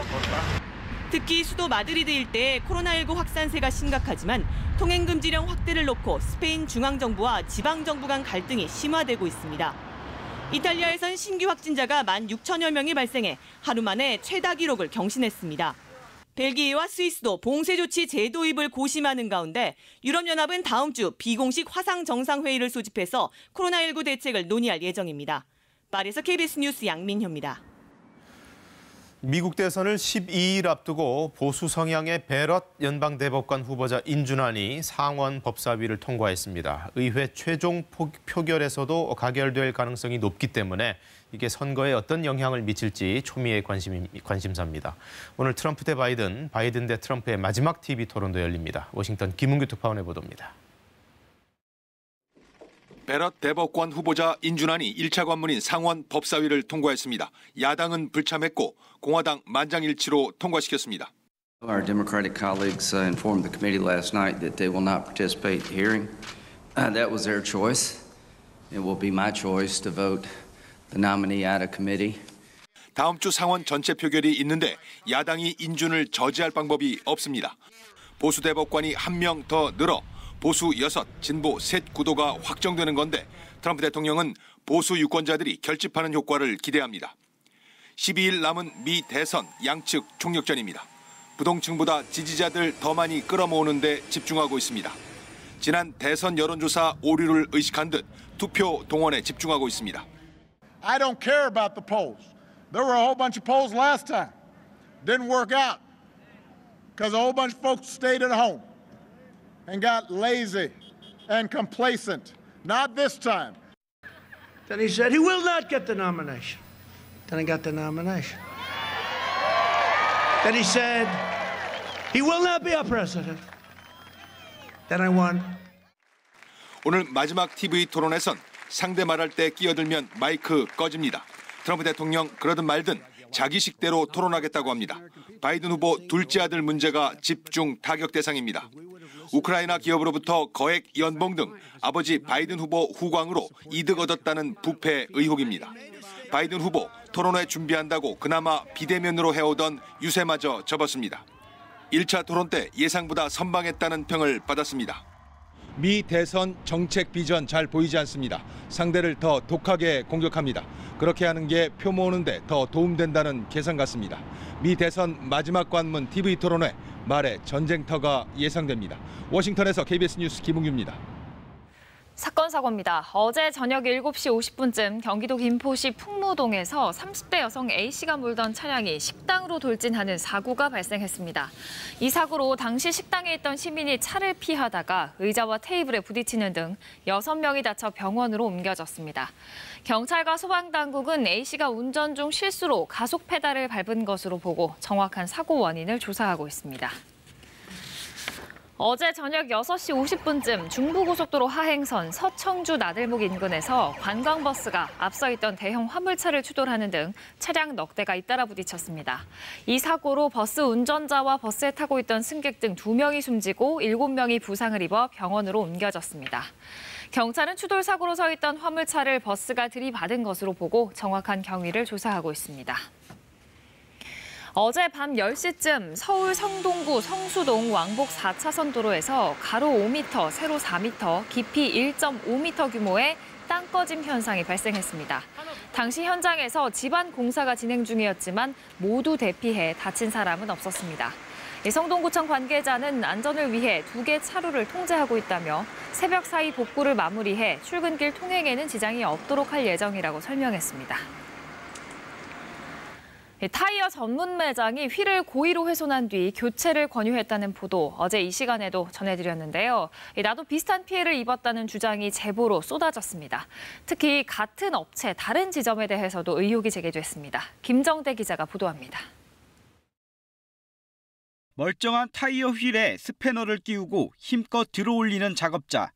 손님이 새 부품을 구입하도록 고의로 훼손하는 장면이 공개되면서 비슷한 수법으로 피해를 입었다는 주장이 본물처럼 쏟아졌습니다. 지난해 8월 문제의 타이어 매장을 이용했던 정모 씨. 타이어 교체를 맡긴 지 얼마 되지 않아 직원으로부터 휠이 문제가 있다며 교체를 권유받았습니다.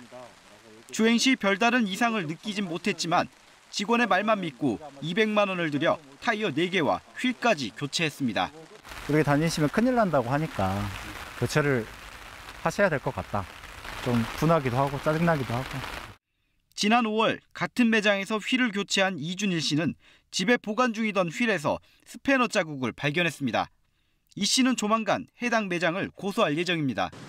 잇따른 의혹 제기에 대해 해당 매장 측은 처음부터 굴곡이 있던 휠을 고치는 과정에서 흠집이 난 것이라고 해명했습니다. 2달 전 타이어뱅크 다른 지점을 이용한 김모 씨도 비슷한 권유를 받고 휠을 교체했는데 휠이 훼손된 부위와 각도 등이 스패너로 훼손한 모습과 흡사하다고 말합니다. 매우 상황이 비슷했고 휘어 있는 것도 바깥으로 휘어 있었고 아마 저도 당한 게 아닌가 싶어서 의심이. 고의훼손 장면이 담긴 블랙박스의 차주가 고소장을 내면서 경찰은 업체 관계자에 대해 타이어 휠을 상습적으로 훼손했는지 수사에 착수했습니다. 비슷한 피해를 호소하는 사람들이 인터넷 커뮤니티에서 집단 대응을 논의하는 등 타이어 휠 고의 훼손 파장은 이어질 것으로 보입니다. KBS 뉴스 김정대입니다. 네, 뉴스 1부에서 김병기 의원 아들이 군에서 특혜를 받았다, 간부들이 죽 심부름을 했다는 의혹, 유호윤 기자 보도로 보셨는데요. 의혹은 또 있습니다. 보직이 변경돼서 생활관 이동을 해야 함에도 하지 않았고, 이에 병사들이 문제를 제기하자 그 신고자들을 처벌하라는 지시가 있었다는 겁니다. 이 내용은 정성우 기자가 보도합니다. 2018년 6월 10전비로 전입한 김병기 의원의 아들 김 씨. 처음 받은 보직은 군사경찰대대 수사실 수사지원병이었습니다. 그런데 지난해 4월 말 경계체계반 상황감시병으로 보직이 변경됐습니다.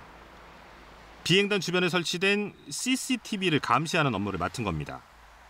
24시간 감시여서 근무 형태도 일과 근무자에서 새벽에도 교대로 투입되는 교대 근무자로 바뀌었습니다. 원칙대로라면 교대 근무자들끼리 쓰는 생활관으로 옮겨야 하지만 김 씨는 그러지 않았습니다. 부대 내부 첩보 문건에는 김 씨가 보직 이동 후 본인 요구로 기존 생활관을 계속 사용했다. 불만이 있던 같은 생활관 행정병 4명이 이동을 요구했다는 내용이 담겼습니다. 취재진이 입수한 당시 병사들의 진술서. 한 병사는 김 씨가 자신이 아침 7시부터 근무할 때 일과 근무자들에게 깨워달라고 한다고 불만을 토로했습니다. 다른 병사는 생활 패턴이 맞지 않아 큰 불편을 느꼈다고 적었습니다. 자기랑 제일 친한 병사는 소재도 다른데 계속 있는 게 비정상적으로 느껴져서 굉장히 분조리하다고. 새벽에 나가면 그 주변에 있는 사람 그러니까 깨거나 잠을 못 자면 피해를 볼 수밖에 없어서 안목하겠던 적이 있었던 것 같아요. 원칙대로 해달라는 요구였지만 박치로 비행단장은 도리어 해당 병사들에게 책임을 물었다는 게 문건 내용입니다. 박 단장이 대대장인 박중령에게 깜냥도 안 되는 것들이 별것 아닌 일로 단체 행동을 한다. 위법이니 신고자 4명을 처벌하라고 지시했다는 겁니다. 박중령은 한두 달쯤 뒤 김 씨의 생활관을 변경하는 것으로 마무리했다고 밝혔습니다. 박 단장으로부터 문제 제기 병사들을 처벌하라는 지시를 받은 적 있냐는 질문에는 부인하지 않았습니다. 박 단장은 신고한 병사들을 처벌하라고 말한 기억은 없다면서 사이좋게 지내도록 조치하라고 했을 뿐이라고 밝혔습니다. 불화가 없어지도록 최대한의 어떤 조치를 하라고 대대장한테 지시를 한 기억은 나지만, 예를 들어서 뭐 깜도 안 되는 거, 그거는 제가 사용하는 그런 용어도 아니고. 이와 관련해 의원실이 군과 상의한 적이 있느냐는 질의에 김병기 의원은 문제 자체를 아들 제대 이후 스치듯 들었다고 반박했습니다. 또 이런 문제를 의원실이 군과 상의할 필요가 있는지 모르겠다며 이것보다 큰 문제들도 상의한 바 없다고 밝혔습니다. KBS 뉴스 정성호입니다. 택배회사 CJ 대한통운이 어제 대국민 사과를 했습니다. 택배기사들의 잇따른 사망과 관련해 책임감을 표명한 건데요. 가장 논란이 되고 있는 분류 작업에 대해서도 인력 충원 대책을 밝혔습니다. 이지훈 기자입니다. 연이은 택배기사님들의 사망에 대해 국민 여러분께 큰 심려를 끼쳐 드린 점에 대해서도 머리 숙여 깊이 사과드립니다. CJ 대한통운 대표가 택배 노동자의 잇따른 죽음을 엄중하게 받아들인다며 고개를 숙였습니다. 올해에만 CJ에서 일하던 택배 종사자 6명이 숨진 뒤 나온 대국민 사과입니다. 향후 개선 대책의 핵심은 과도한 택배 노동의 주 원인으로 꼽힌 분류 작업 개선입니다. 현재 1,000명인 분류 인력을 4,000명까지 늘려 택배 기사들이 배송에만 집중할 수 있는 환경을 만들겠다는 겁니다.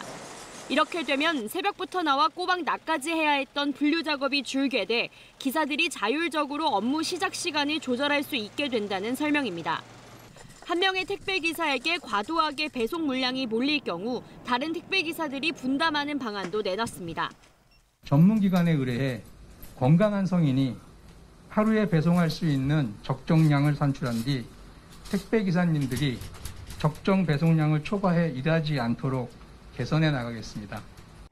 내년 상반기 안에 모든 택배기사가 산재보험에 가입하도록 대리점에 권고하고 소형 상품 전용 분류 장비를 도입해 작업 강도도 낮추기로 했습니다. 이와 함께 2022년까지 100억 원 규모의 상생협력기금을 조성해 긴급 생계 지원 등 택배 노동자 복지에 쓰겠다고 밝혔습니다. KBS 뉴스 이지윤입니다.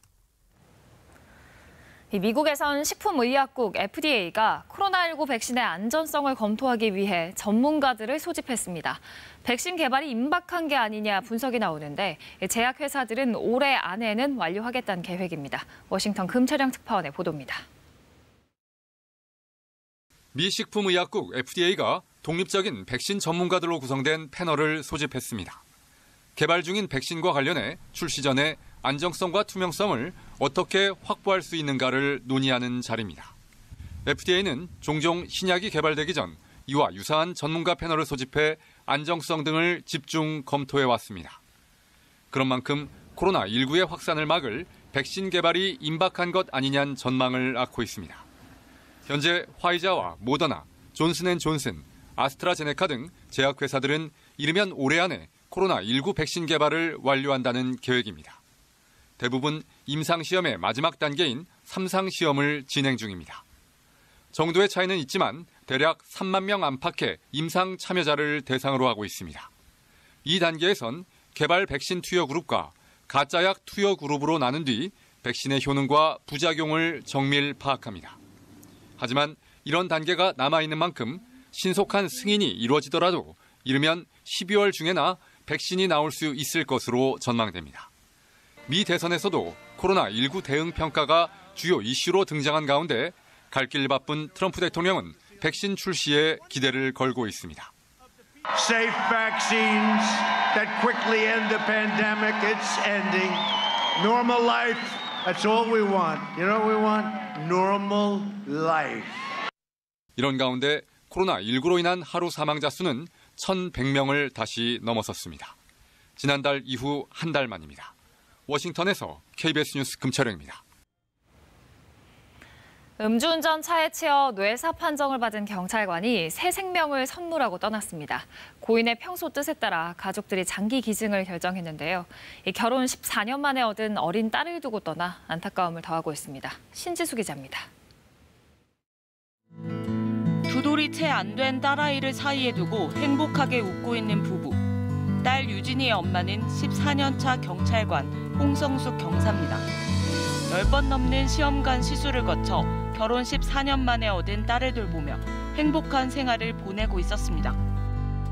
기적이라고 했고요. 진짜로 제일 행복할 때다고 와이프가 맨날 그런 얘기를 하고 다녔어요. 행복했던 시간도 잠시. 아내인 홍 경사가 지난 8월 29일 밤 운전을 하며 집으로 돌아오던 중 음주운전 차량에 치였고 곧바로 뇌사 판정을 받았습니다. 회복할 가능성이 없다는 의료진의 말에 남편은 예전 아내와의 약속을 떠올렸습니다. 다른 사람의 호흡이 돼주고 눈이 돼주고 그런 얘기를 했었어요. 그래서 저 세상에 가더라도 여기서 같이 숨쉬고 같이 살아있는 게 좋겠다. 사고 다음 날 홍 경사는 자신의 간을 기증하면서 다른 한 생명을 살리고 영면했습니다. 새 생명을 선물하고 떠난 홍 경사의 가족에게 사랑의 장기기증운동본부와 경찰청은 공로장과 감사장을 수여했습니다.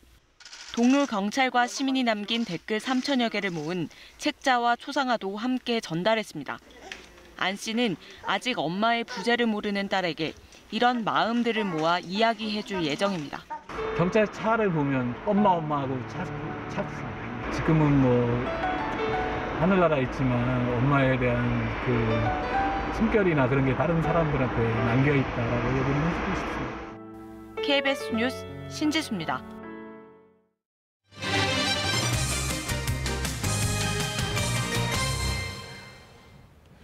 전국 초등학교 방과 후 돌봄 교실의 돌봄 전담사들이 다음 달 파업을 예고했습니다. 돌봄 대란이 올 수 있다는 우려가 나오고 있는데 어찌된 사정인지 홍석우 기자가 알아봤습니다. 초등학생 10여 명이 방과 후 돌봄 교실에서 놀이에 열중하고 있습니다. 이 초등학교에선 돌봄 전담사 3명이 오후 5시까지 맞벌이 가정 자녀 등을 챙깁니다. 맞벌이하는 부모님들이 아이들을 돌볼 수 없는 경우 학교에서 이제 안전하게 있기를 원하기 때문에 어떤 다른 곳으로 가는 것보다 학교에서 있기를 원하고 있습니다. 전국 초등학교 돌봄 교실의 돌봄 전담사는 약 12,000여 명, 교육청이 채용합니다. 그런데 최근 국회에서 돌봄 교실 운영을 지방자치단체로 넘기는 새 법안이 논의되면서 갈등이 불거졌습니다. 학교는 교실만 빌려주도록 하면서 돌봄 전담사들도 교육청이 아닌 지자체 소속이 될 수 있는 겁니다. 돌봄 전담사들은 지자체마다 재정 여력이 달라 고용이 불안해질 수 있고 돌봄의 질도 떨어질 것이라고 주장합니다. 법안을 철회하라며 다음 달 파업도 예고했습니다. 민간 위탁과 수익활동 허용 조항을 담았고 공적 돌봄의 버팀목인 학교 돌봄의 공공성과 발전도 위협합니다. 반면 교원단체 등은 돌봄은 교육이 아닌 사회복지의 영역이어서 지자체가 맡아야 한다며 새 법안을 지지하고 있습니다. 예산을 충분히 확충해서 지원하고 또 돌봄 전담 인력에 대한 어떤 고용 안정화와 처우 개선을 통해서 충분히 우려를 불식해 나갈 수 있다고 생각합니다. 교육부가 돌봄 전담사들과 교원단체를 불러 합의점을 찾고 있지만 난항을 겪고 있습니다. 교원단체들은 돌봄 전담사들이 파업하더라도 교사들을 대체 인력으로 투입할 수 없다고 밝혀 돌봄 대란에 대한 우려가 커지고 있습니다. 전국에서 돌봄 교실을 이용하는 초등학생은 약 30만 명입니다. KBS 뉴스 홍석우입니다. 올여름 유례없는 긴장마와 잇따른 태풍으로 농작물 작황이 전반적으로 좋지가 않습니다. 좀처럼 흔들리지 않았던 쌀값에까지 영향을 끼치고 있는데요. 생산량이 줄면서 수확기 쌀값이 역대 최고를 기록한 겁니다. 홍정표 기자입니다. 가을 거지가 한창인 농촌 진력. 부지런히 벼를 수확하고 있지만 수확량은 예년에 훨씬 못 미칩니다. 지난 여름 유례없는 긴 장마와 잇따른 태풍, 일조량 부족으로 이삭이 잘 패지 못했기 때문입니다.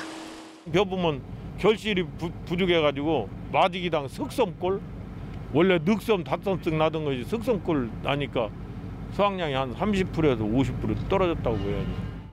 쌀 생산량은 전국적으로도 지난해보다 3%, 3,600여 톤이 감소할 것으로 농림부는 예상했습니다.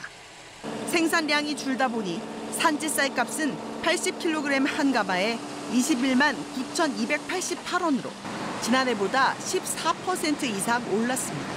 수확기 쌀값으로는 역대 최고 수준입니다. 보통 산지 쌀값은 10월 초에 가장 높다가 출하가 본격화되면 점차 내려가지만 올해는 오히려 오름세를 보이고 있습니다. 해마다 4,500톤가량을 수매에 판매하던 이 미국 종합 처리장도 올해는 10% 이상 햅쌀 입고가 줄 것으로 예상됩니다. 이미 시장에선 쌀값이 들썩이기 시작했고 매입 단가가 올라 앞으로 시장 가격도 상승할 가능성이 높습니다. 다른 과일이나 채소작물도 마찬가지지만 쌀값에 대한 농가들의 어떤 기대 심리도 많이 있어요. 그래서 금년도에도 쌀값을 아마 몇천 원 이상은 오르지 않을까 그렇게 생각을 하고 있습니다. 정부는 다음 달 최종 매입가를 결정할 예정이지만 다른 농작물에 이어 쌀값까지 안정세를 이루면서 서민 물가를 위협하고 있습니다. KBS 뉴스 홍정표입니다.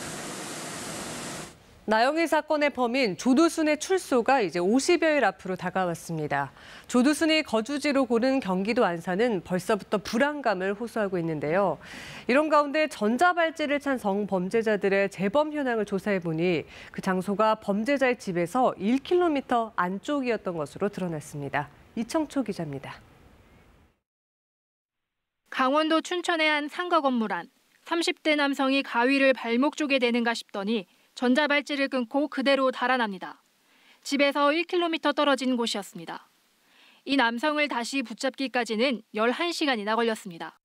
방송에서는 안전하다고 말하지만 실질적으로 저는 딸을 키우는 입장에서는 걱정을 많이 하는 것 같아요. 2017년 원주에선 30대 성범죄자가 전자발찌를 찬 상태에서 자신의 집 바로 아래층에 살던 여성을 성폭행했습니다. 이처럼 성범죄자 100명 가운데 2명꼴로 전자발찌를 찬 상태에서 또다시 같은 범죄를 저지릅니다. 범행 장소도 문제입니다. 재범 사건의 절반 이상이 전자발찌 착용자의 집으로부터 1km 안쪽에서 발생했습니다. 특히 재범 사례의 33%는 100m 안쪽에서 일어났습니다. 현재 전자발찌는 거주지를 벗어나서 특이한 이동 경로만 추적이 되고 있기 때문에 범죄자가 거주지 인근에서 피해자를 물색하는 경향이 있습니다. 전자발찌 착용자에 대한 감시는 법무부 보호관찰관들이 전담하고 있는데 관찰관 1명이 담당하는 전과자가 60명에서 70명에 달해 힘에 부칩니다. 법무부 위치추적관제센터에 경찰을 파견해야 하고요. 법무부 보호관찰관들과 경찰의 공조체계를 강화해서 범인을 신속히 검거할 수 있도록. 근본적으로는 성범죄자에 대한 처벌을 강화하고 범죄 징후까지 감지할 수 있도록 전자발찌의 성능도 개선해야 한다는 지적이 나오고 있습니다. KBS 뉴스 이청초입니다. 제주 수돗물에서도 유충으로 보이는 이물질이 발견됐다는 신고가 잇따르고 있습니다. 나흘 동안에 30건 넘게 접수됐는데 제주도는 정확한 원인 규명을 위해서 환경부와 합동 조사에 나섰습니다. 보도에 허지영 기자입니다. 정수장 수돗물을 10분가량 틀어놓자 하얀 거름망 속에 크고 작은 시로라기 모양의 물체들이 걸러집니다. 모두 유충으로 추정됩니다. 이곳에서 수돗물을 공급받는 가정집에서도 비슷한 모양의 유충 추정 물체가 발견됐습니다. 아침에 애기 씻기려고 봤더니 있어가지고 필터가 없었으면 애기 피부나 이런 데 접촉이 됐을 거잖아요. 첫 신고가 들어온 지 나흘 만에 유충을 발견했다는 신고 30여 건이 제주도에 접수됐습니다. 모두 같은 서귀포시 강정정수장에서 수돗물을 공급받는 곳인데 제주도는 환경부와 합동조사에 나섰습니다. 환경부는 현미경 조사에서 깔따구류 유충으로 보고 있는데 최종 DNA 분석 결과는 다음 주쯤 나올 예정입니다. 조사단은 이와 별개로 해당 정수장의 정화 과정 등을 들여다보고 있습니다. 각 가정에 수돗물이 공급되기 위해선 이 정수장에서 4차례의 정화 과정을 거쳐야 합니다. 이 가운데 불순물이 뭉치도록 약품을 풀어 정화하는 과정도 있는데 제주도 상하수도본부는 그동안 이 과정을 자주 거치지 않았다고 시인했습니다. 수질이 원래 깨끗하기 때문에 현재 취소해갖고 뭉집을 지금 당분간은 안 했습니다. 안 해서. 불과 석 달 전만 해도 수돗물 유충 안전지대라 홍보했던 제주도.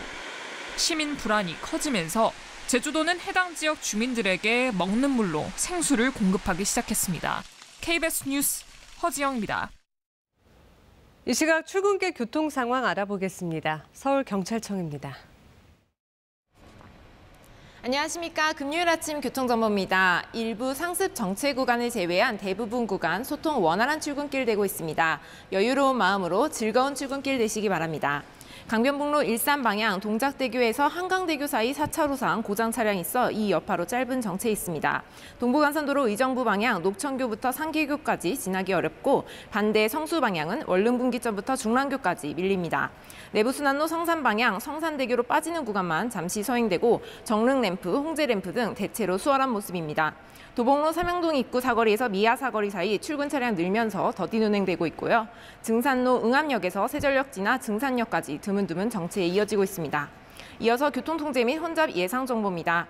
강변북로 일산 방향 잠두봉 지하차도 부근 유지보수 공사로 오늘 오전 9시부터 오후 5시까지 부분 통제될 예정이며 고대 안암병원 앞에서 오늘 오전 10시부터 오후 6시까지 소규모 집회 예정되어 있어 혼잡 예상되니 참고하시기 바랍니다. 교통정보였습니다.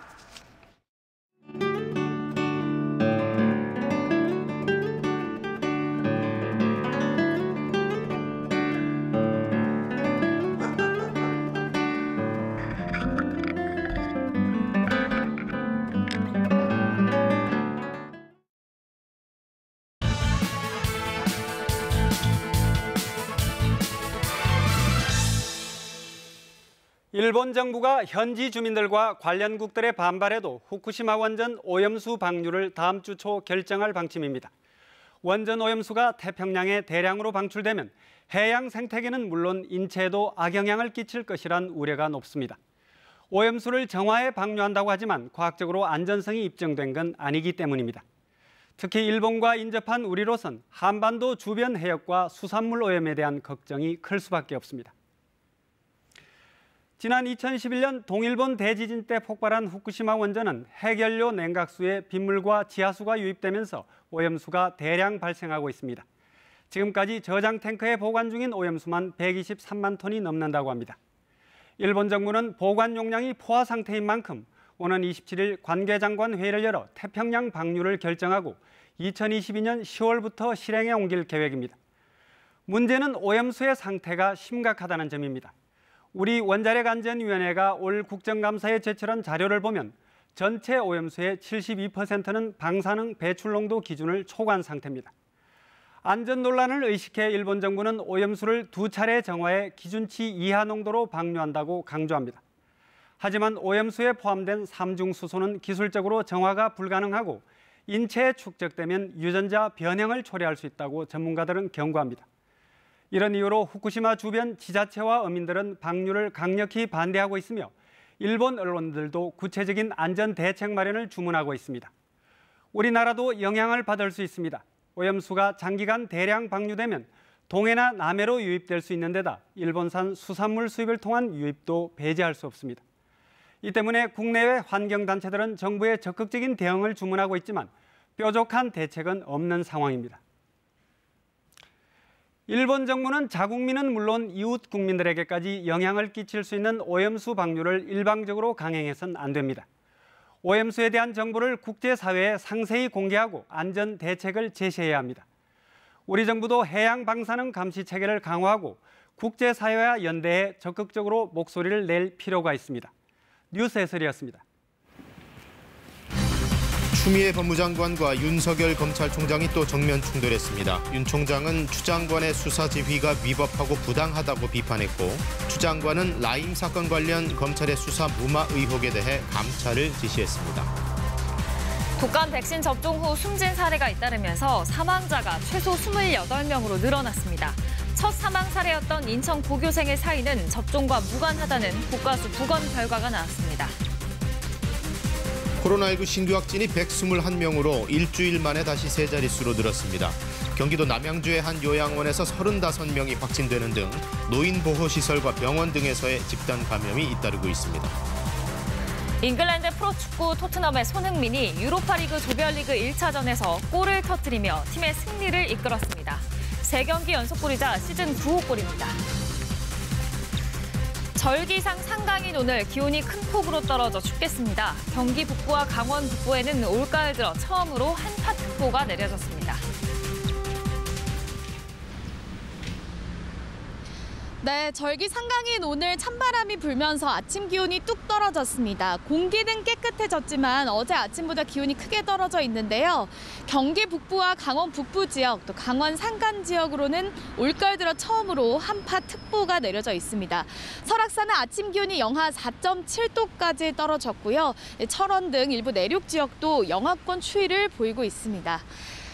추위는 오래 가진 않겠습니다. 내일 아침 서울 기온 2도까지 떨어지겠고요. 이후에는 점차 기온이 오를 것으로 예상됩니다. 오늘 강원 북부 동해안 지역과 울릉도, 독도에는 5mm 미만의 비가 조금 내리겠고요. 강원 산간 지역에는 첫눈이 내릴 가능성도 있습니다. 내일 아침 오늘보다 더 추울 것으로 예상돼 주말에도 건강관리 하셔야겠습니다. 중부와 경북 내륙, 남부 산지는 영하로 기온이 내려가는 곳도 있겠습니다. 가을철 수확 시기에 농작물 피해 없도록 각별히 유의하셔야겠습니다.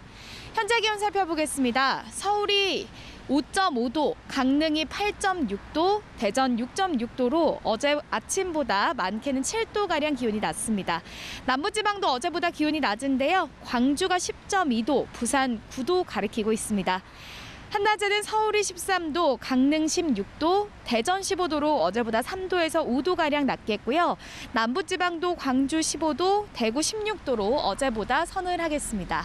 바다의 물결은 모든 해상에서 3에서 4m까지 거세게 일겠고 동해안에서는 너울성 파도를 주의하셔야겠습니다.